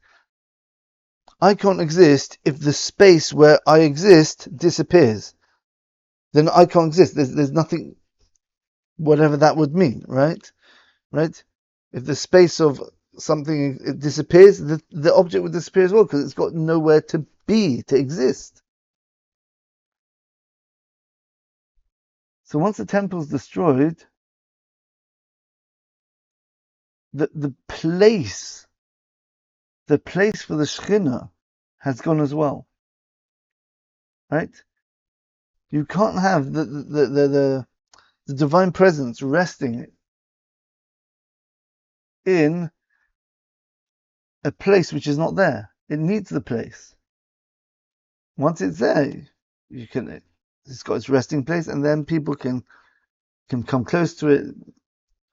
I don't know what it is because we don't have it to benefit from the spiritual light or the spiritual immanence, right? To the SHECHINA, whatever that means. That feeling of closeness, that experience of that reality. In fact, this is what the book which specifically mourns this tragedy out of the 5 tragedies is the book of Aichah. The book of Aichah is how could this have happened? And as we said, the rabbis say that in the Midrash, right, and in fact also in the Kinnis and the Lamentations, which we say on Tisha B'Av, the very first one says, Ayekah, where are you? Because God said to Adam after he sinned, where are you? Well, what's the idea? Because God creating the world, he's creating a world where he wants to reveal his presence in. Adam should have realized what is the real place. Everything has to have a place. What is the place of place? Place itself. Okay, my hand has to have a place. It's this area here. This area has to have a place. Well, it's the room. Okay, let's say. Right? Eventually, the universe. What's the place of the universe? The place of the universe is God itself, God himself, right? In fact, it's a beautiful idea, right? We say that the Baruch HaMokum Baruch Hu, yeah? Blessed is the Mokum, the place, blessed is he. One of the names we call God is the place, because he's the place for the world, right? If you look at God's name, so maybe bring that up again. Here we go. Right, so we've got God's name here. That's the Yud and the Hey and the Vav and the Hey. Right, the numerical value, right, you can't see it here because there's a numerical value of the Yud, Vav and the Daled, which is 10 plus 6 plus 4. Alright, I don't actually have the numbers here. Alright, okay, so we can bring up that Gematria page actually. Here we go, got this instead. Okay, so Yud is 10, Hey is 5, Vav is 6, Hey is 5, which totals 26 altogether. So the number 26 is extremely significant. We see many expressions of this in the physical world, scientifically, very interesting. But anyway, if you take the number 10, Yud, you multiply it by itself. 10 times 10 is 100. Hey, 5 times 5 is 25. Vov, 6, again, multiply it by itself. You get 6 times 6, 36, plus another 5 times 5 is 25. You get 100 plus 25 plus 36 plus 25. Well, 150 plus 36 is 186, which if you're watching here, Mokum, 40, Kuf, 100, Vov is 6, and then Mem again, 40, Mokum, yeah, 40, 140, 146, 186. It's the same numerical value. What's the significance of that, and what's it done in such a strange way? The idea of Mokum is that everything has. What is the name of God? Yud-Kei Vav-Kei, those four letters represent the totality of existence. I mean, literally it means Havaya, it means existence, right? That is the source of all existence. That is the source, the root, the seed of everything. Kabbalistically as well, that's a name which is behind all the names even of God. This is the seed. To expand the seed into a place where it can reveal itself, you have to expand it, right? So you've got the Yud, which is 10. So 10, so expand. So now you've got 2 dimensions, so to speak, right? The Hey, you want to express what a Hey is? You have to have a place for the Hey. You have to have a place for the 5. So you've got to have something which is 5 by 5. That way it can express itself fully. And the Vav and the Hey as well. Right? So once each one of these letters has fully expressed itself, that is the Mokum. That's why we call God the Mokum. Beautiful. Right? The Mokum, the place of the world. So Adam, when he sinned, he should have realized, what is my whole existence contingent upon? On a Mokum, having a place. I can't exist without a place. What is the real place of everything? It's God. But God, when he sinned, he's saying, "There's me. I don't need God 100%, right? I'm okay by myself." Oh, so that's like a person standing on some scaffolding, right? And he says, "Oh, what's this scaffolding for?" And he rips it out and throws it away. What happens? He falls down. He's got no place anymore. He just gets destroyed. That's the idea of Adam sinning and losing his place. And that's what God, this is incredibly deep. That's why, what does God say to him? He doesn't say, "How dare you?" He simply says, Ayekah. Where are you? Where? What does where mean? Where means I want to know the place where you are. And God's saying, I'm not your place now. You made that clear. So where are you? And the answer is, yeah, where?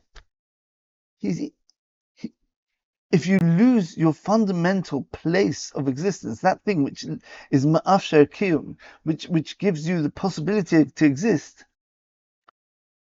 you start to exist as no, as not. Yeah, I understand. You start to experience what it's like to be a non-existence. It's not that you don't exist. You exist as a negative entity. It's a sort of like antimatter. Imagine it's like the existence of like I said before, if the place where I exist now disappeared, what would I experience? I experience my non-existence. It's paradoxical. We can't think about it really, right? It's a scary idea. So that loss of connection to God and realization, and not just realization, and reality of him being, because remember, man's free will is powerful, it determines his reality. When we cut off, God forbid, God from our lives, that is suffering, because suffering is just the physical way we experience what it means not to be connected with God. Everything happens through our free will. So he chose to not exist, so he literally stopped to exist. In one way, that could be another meaning of the way. The day where you eat from the tree, you will die. Yep. So he died. He lost his. He might be physically living somehow, but he's kind of in a limbo state in this physical world, which is what is it? This world's not real. Only God's real. Doesn't make any sense. That's the idea of Ayekah and Aichah. And the same thing happens when the Jews also refused to have God manifest in the world. They served the Egel or whatever, or they didn't want to go into the land of Israel. The land of Israel, with the story of the spies. The land of Israel is a place where you experience the manifestation. That's where your place, that's where your existence is. The place where God wants you to be. He wants you to be in the land of Israel, to keep the commandments there, right? And that's a place where He rests His SHECHINA, right? So the land of Israel is this place which gives existence to the Jewish people. A people without a place are really not a people. What's going on? The Jewish people have been in exile all over the world. What sort of existence is that? It's just we're kind of hanging on, in a very, very sort of last resort sort of situation. Just happened here. Okay, let's go. If you're in a place, you're stable. The whole stability of the Jewish people doesn't work without the land of Israel, because that's our place.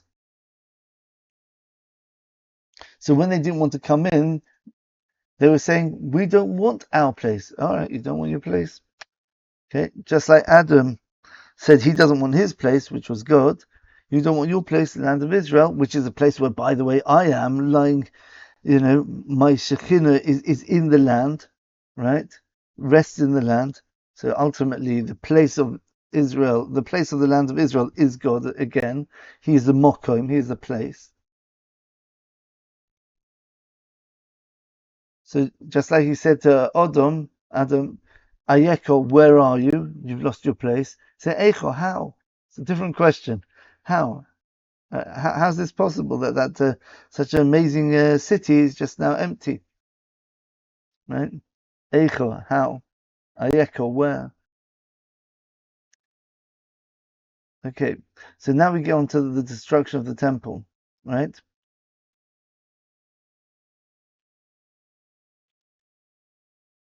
So the temple was a very, very abstract aspect of place. Okay, so we spoke about the ultimate place. That's the land of Israel. That's maybe in some way that represents the whole world. Israel's connected to the whole world. The rabbis say you can grow anything in Israel, right? You just got to get the right energy lines or whatever, right? Imagine that you've got like the brain and the neurons and the nerves and the blood cells come out, the blood vessels come from the heart. They spread everywhere through the body. You've got Jerusalem, or the land of Israel, is the nerve center of the world, and everything comes out from there. Everything's an expression of the land of Israel.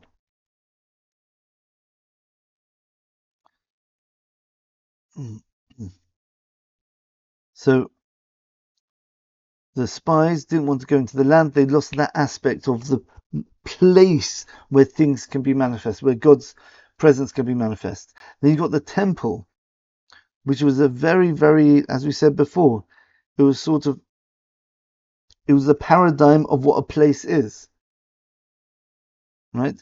It was supernatural. That is the ultimate place where God can reveal himself. And he did in the first temple period because there were open miracles, right? In fact, this says Mokum Oren, that if you want to know where the ultimate place of the Beis Hamikdash was, it was in the Holy of Holies, where the Oren was, the Ark of the Covenant. It says that place, Mokum Oren Eno Min Amidah, the place of the Oren is not measurable. So the Holy of Holies has certain dimensions, right? In the Mishkan, for example, let's take in the tabernacle, it was meant to be 10 cubits wide, 10 cubits long, and that the Oron was 2.5 cubits wide, right? But yet, when you measure from one wall to the Oron, to the ark, it was 5 cubits, and you measure from the other wall to the other side of the Oron, it was 5.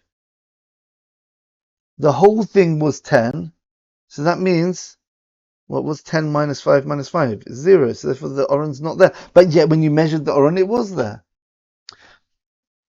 The place of the Oron is that place where that's the interface between the non-physical and the physical world.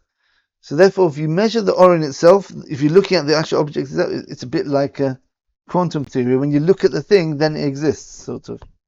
Yeah, then a certain reality crystallizes. When you're inducing it, yeah, then it could be other things, right? So when you looked at the Oren, you measured it, I can see the dimensions. It's clearly got dimensions. If it doesn't have those dimensions, it's invalid, right? You haven't fulfilled the commandment if it doesn't have the dimensions, right? When you measure around it, then suddenly it disappears. Well, what is it? It doesn't make sense. There's no words to describe it. It's paradoxical, right? It's there, you're looking at it, but then when you measure around it, it's not taking up any space. Even though when you measure it, it's taking up space. Because it's in that point where the physical originally comes out from the spiritual. It's when it's that point, if you want to say like we said before, it's when that point starts to expand into area and volume. That's where the beginning of creation started. That's the point. So therefore it's got the characteristics of the physical world, but it's also got the characteristics of the pre-physical world, which is a spiritual world, which doesn't take up any physical dimensions. So it's the ultimate place, right? It's the essential place. It's the essence place of place. If you want to know where place is in the physical world, right? It's the temple. So therefore, when it gets destroyed, we lose the access to the root of what Mokom is, place, right? Now, Mokom can also mean something else. Like we say, Memale Makom Avoisov, right? Like one of the kings, or one of the priests, I think, was it? The king can only be a king, or the priest can only be a priest if it's Memale Makom Avoisov. If he fills his father's shoes, so to speak. We say filling his shoes in English. In Hebrew, it's Memale Makoimoi. You fill his place, right? Or he stands in the place of his father. What's that mean, his place of the father? It doesn't mean physically in his place. So we see the word mokom can also refer to the madrega, to the what's the word for this? The level of the father. That means what the father represented, even though it's not the exact same thing. Okay? So originally, when they wanted to build the second temple, the Anshe Gesed, we spoke about this at the Chanukah, the most recent Chanukah lecture and the Purim lecture. I think we even mentioned it as well. Yeah, the men of the Great Assembly were the ones who would build the second temple. The problem was they didn't want to do it, right? Because they knew after the destruction of the first temple, the SHECHINA was gone. That aspect, that essence, that mokoim, right, of God's presence was gone.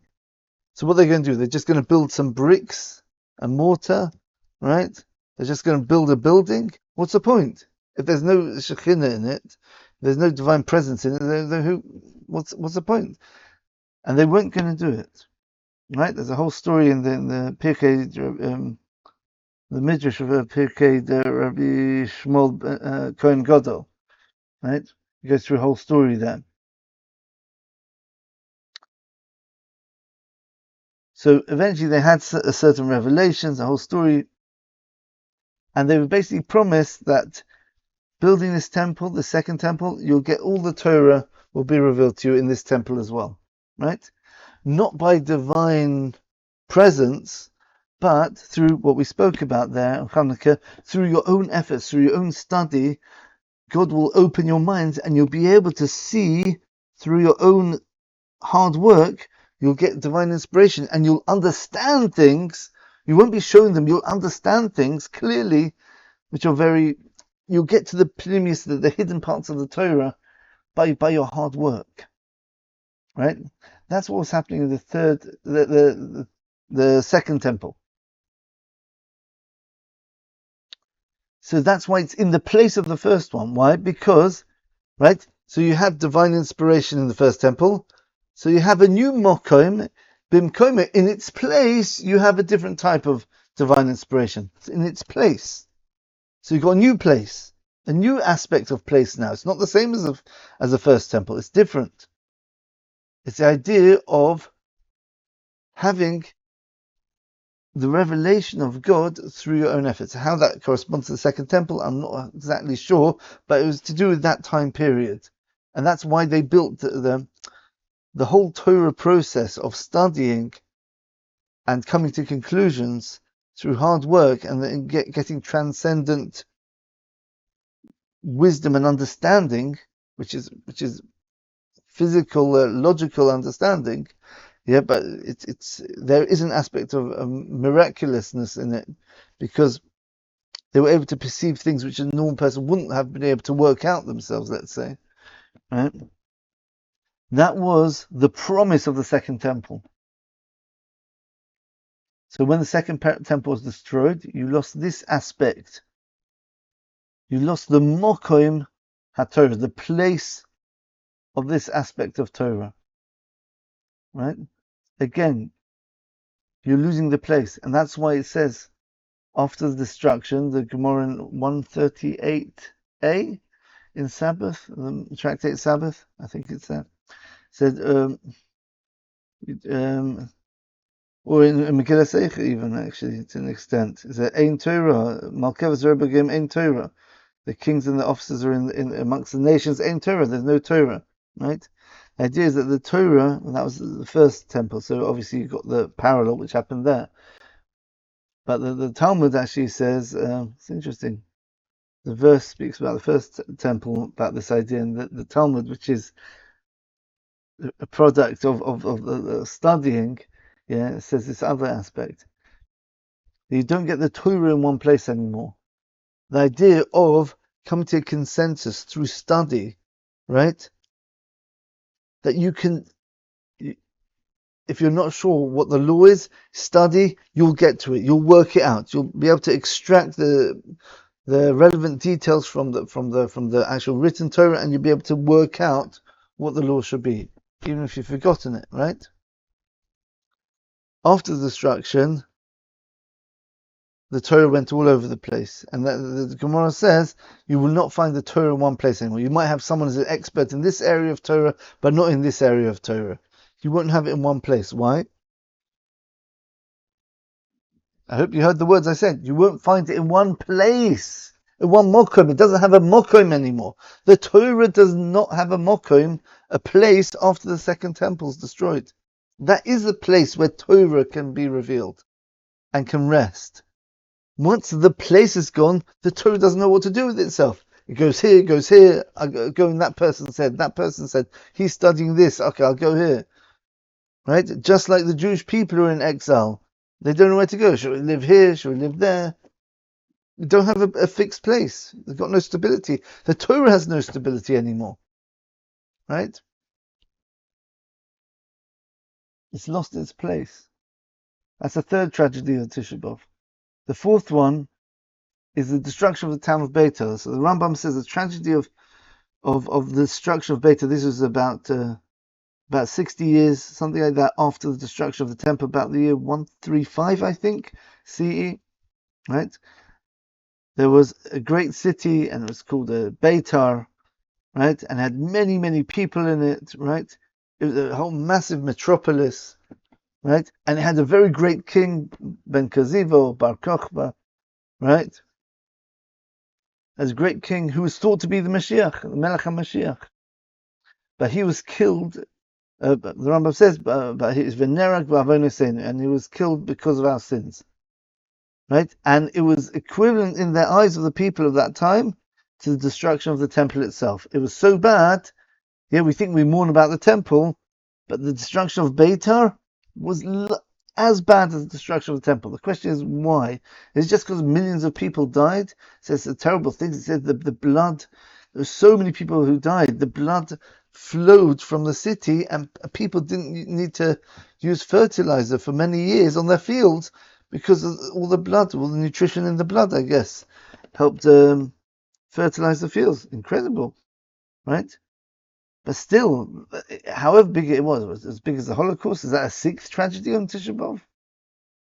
right? You got millions of people dying, probably more than at the time of Beitar, yeah, even though there are millions there as well.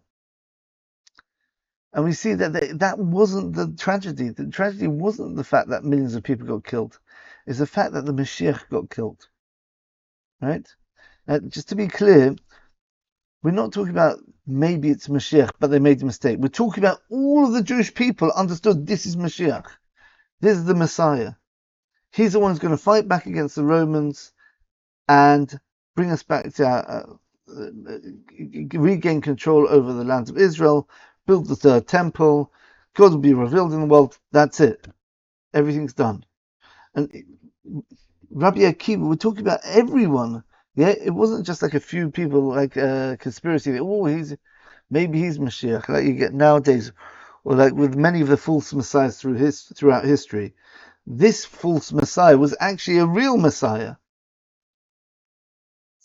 Yeah, Rabbi Akiva even said his name's Bar Kochba, right?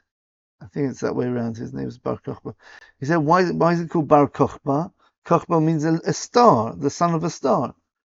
As it says in Pashas Bilom, was it chapter 23, somewhere around there in chapter 24 in the book of Numbers, where's when the prophet, the non-Jewish prophet Bilom, started giving blessings to the Jewish people instead of curses.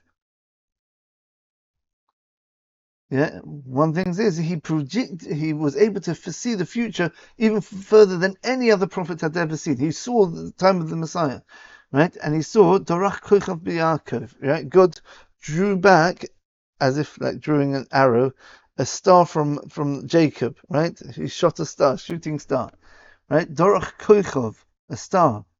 And Rabbi Akiva said, that is the fulfillment of the prophecy. Bar Kochba, you are the fulfillment of that prophecy.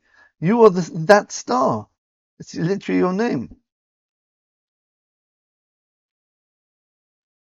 They didn't make a mistake. He was actually the Mashiach, right? Again, throughout history, we've got other people who potentially can take the place of that Mashiach. But at that point, he was everything aligned to make that the perfect coming of the Mashiach, basically.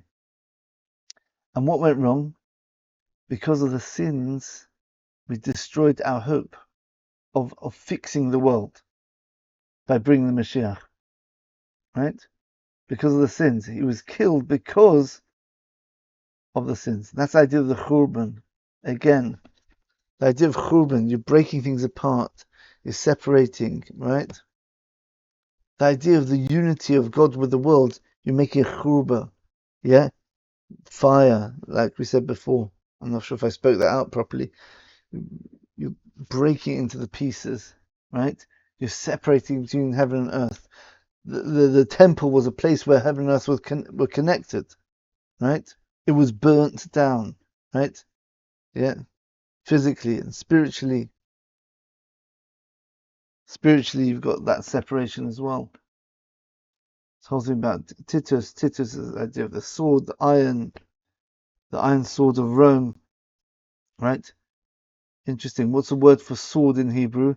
Cherev, CHuRban. Yeah, it's the same word as destruction. So the cherev is something which also separates, slices something in two, as opposed to a javelin or an arrow which just pierces something. The idea of the sword is it's meant to cut things in two. That's the idea of Titus. He's cutting the link between the heavens and earth. That's why he was punished with some sort of creature, like a mosquito-like creature, which came into his ear or his nose. It ate his brain basically for 7 years, and when they opened his head after he died, they sort of had claws of iron claws. Yeah. So how does this come with the word mokom? Where's this destruction of the word mokom? Because there's another meaning to the word mokom, vayokom, someone who got up, right? Someone who gets up, someone who stands up, miskoimim, someone who gets up. If I get up, that'll be vayokom, yeah? Mokom, vayokom. Kimo means standing up. Miskoimim means to stand up against someone, to rise up against someone. So the Mashiach is meant to be someone who's also got this element of Mokom. He's a person now. You're not talking about a place. You're talking about a real person who's. Right? Remember, we spoke about the 5 things. I'm not sure how the first things they probably line up. The 4th thing is like the physical manifestation of someone who is a Mokom, who's who takes Mokom, but not in a place, but in a person, a living person. The right hand. Right? He stands up. He actively manifests the idea of God in the world. He's a living example now, not just in a place, right? Or an essence, right? Like the temples were, right? He gets up, he's a person. He's a living person. And when he gets killed, that means the idea of a living being who can bring God into the world also dies, right? We've lost that mokum now. The idea to be makomim, to pick ourselves up, right? From the physical world, from the dust, and get up and overcome the evil, right? To rebel against Rome, against Asov. Asov is the idea of the forces of evil in the world. It's connected with the Satan, right? He keeps that balance, that equilibrium of good and bad in the world, depending on how good or bad the Jews are. The more evil the Jews are, the more powerful he has to become in order to make it. So when we do vanquish Asov and the evil, it is even more meaningful, like the idea of the person who repents. He has to overcome the darkness. And the idea of Mashiach standing up and conquering Asov, the Shpoitis Har Asov, Oisal Hashem Amlucha, yeah? And the saviors will come L'Har Tzion, L'Shpoitis Har Asov, to the Har of Zion, L'Shpoitis Har Asov, to judge Har Asov, right? To the Voisal Hashem Amlucha, and then the God's kingdom will be his. To restore the spiritual dominance in the world over the physical. That's the idea of the Mashiach. Right? The spiritual becomes the reality, not the physical. That was destroyed. Right? So that's why we have all these false messiahs throughout the generations. Finally, we spoke about the left hands. So the left hand is a thing which protects and guides, right? The idea of the whatever concept you're talking about. And here we're talking about the concept of God revealing himself in place, right? Having a place for God. So now we're talking about Nechra Shahir.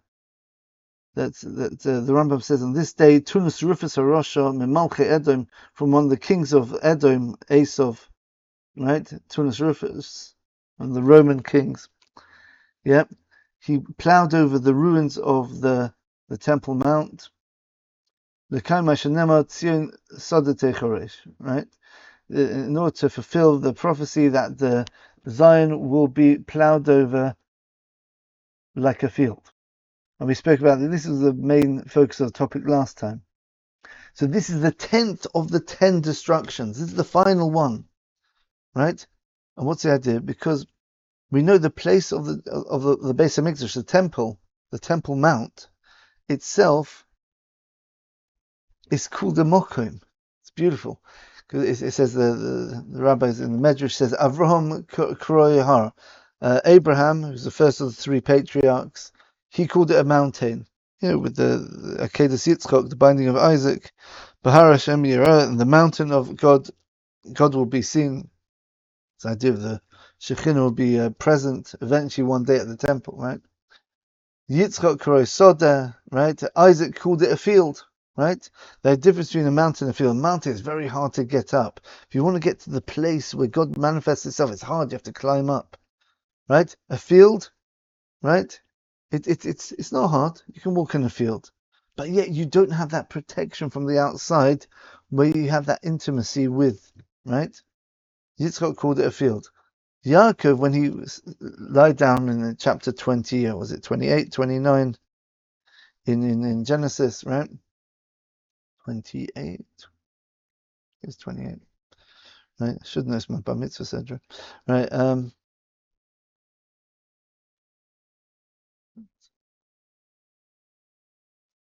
28. Pretty sure it's 28. Yeah. So he lied down on the place. He had the dream, and he said, "Manara Makom-Place." When he woke up, he realized this dream was not just a dream. That means he was in a holy place. How awesome is this place? Makom-Place. Ein Zakim Beis Elokim. This is nothing less than the house of God. He called it a house. He was literally in the middle of nowhere, just on top of a mountain, nothing around. He recognized this is a house. That means the fact that it's a house doesn't depend on the physical temple. There's an intrinsic aspect that this is a house. So when it says that Taurus Rufus made it into a field, that was a destruction of the deepest aspect of God resting in the world. That means even if you can't see a house, but really, essentially, there is a house, right? The house is the place where things are protected, right? Right? And we build the walls over it later, right? In the building of the first and second temples, right? But really, the whole thing is an intrinsic house. It's inherently a house, that place.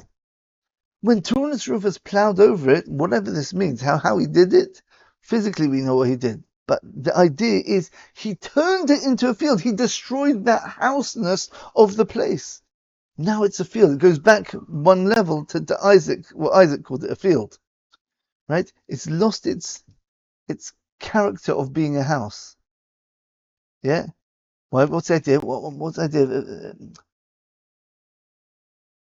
Al Har Tzion Sheshamim, it says in Ayekah, on the Mount of Zion, which is destroyed, Shualim Hilchu Bo, right? Not only is it destroyed, but now even foxes walk on it. Right? What's the idea of foxes? Because foxes don't go in a house. Once foxes were in that place, then you can see, wow, this is definitely not a house anymore. Yeah, it's not even a remnant of a house. It doesn't even have the echo of a house. Foxes just walk over it, it's just another piece of land, just like everything else.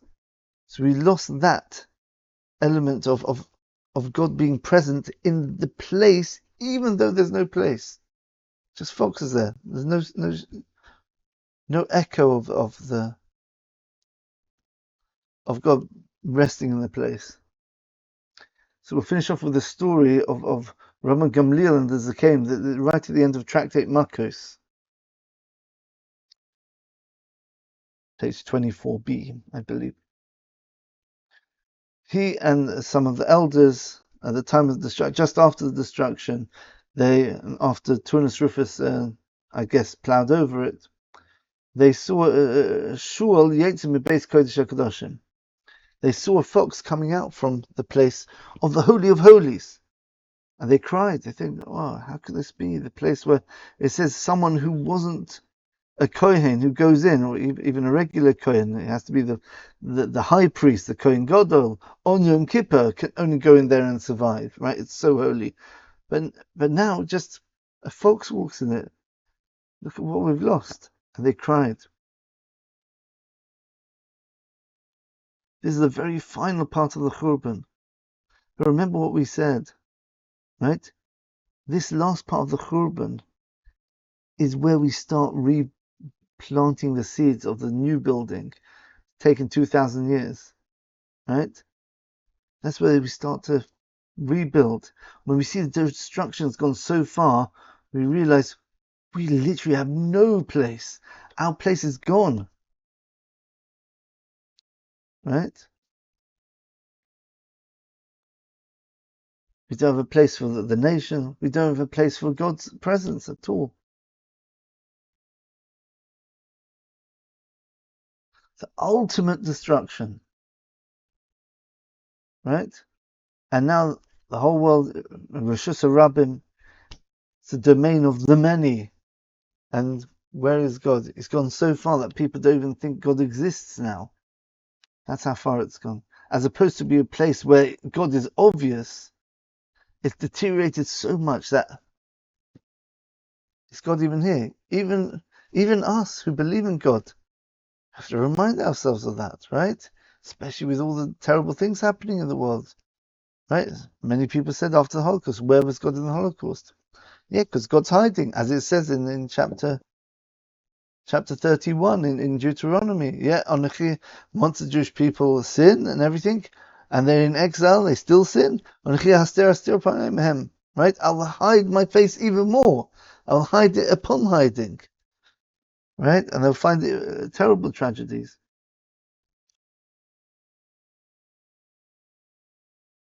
So the end of that story, Rabbi Akiva, when he sees it, they were crying. He was laughing. This is Rabbi Akiva. Remember, Rabbi Akiva, he was the Ger, or Ben Gerin. He came from converts. That means he came from a lineage where I think he come from Asaph. I'm not sure if he came from Asaph. He came from a place which was distant. But yeah, his family transformed themselves from being distant from God to becoming closer to God by becoming converts. He understands from the darkness you can get even stronger light. Right? Right? This is the pivot point where things start to change, right? Now things have got to the bottom. The only way is up now. You can only start rebuilding and fighting through the darkness of the exile, sanctifying God's name, like we had in the anti-Semitism lecture, sanctifying God's name throughout history by giving up our lives over and over, going from one place to the other, and still holding on to God, despite the fact that we don't have the luchos, we don't have his input, and we don't have a place for that input to even rest in the world. Those 5 fingers gone, 5 fingers gone, destruction of the 2 hands. Right? Right? Shiva BeTammuz and Tisha B'Av. Yeah? But you got that letter Tes.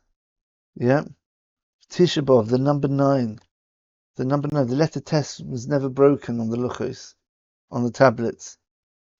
That is the true good. The best good is precisely in darkness. This is what Adam was thinking. He knew, I want utter destruction to come to the world, and I'm going to show that God is... We're going to still connect with God, despite the worst tragedy. But we don't even see destruction anymore. We're not even aware that there was anything there before. It's a field now. Right? Rabbi Akiva laughs, right? He says, well, if this has happened, the destruction has happened, the prophecy of destruction has happened, so therefore the prophecy, as it says in the verse, it says the prophecy of this and the prophecy of that, 2 different prophets, right? If this one comes true, then the other one, that there'll be old men and women sitting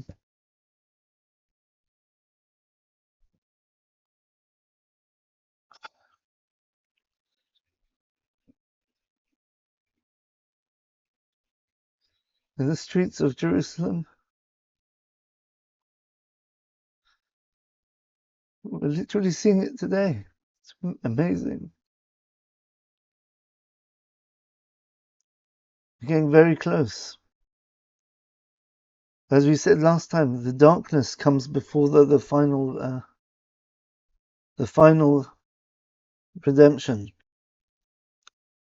So this is it. We're at the end. We're at the end of the destruction and the end of the Golos. This is a time where things are turning up, and hopefully this year, it's only 2 days away now, Tisha B'Av, right? It's Friday now. Hopefully this year will be the time where we actually can celebrate Tisha B'Av.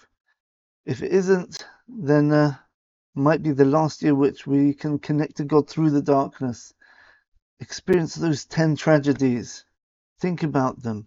Think about what we've lost. We've lost that amazing revelation of Shiva BeTammuz, of the lookers. God, you can see the words of God speaking to you, right? In all its different 5 manifestations. And we've got 5 different ways that God can rest in the physical world.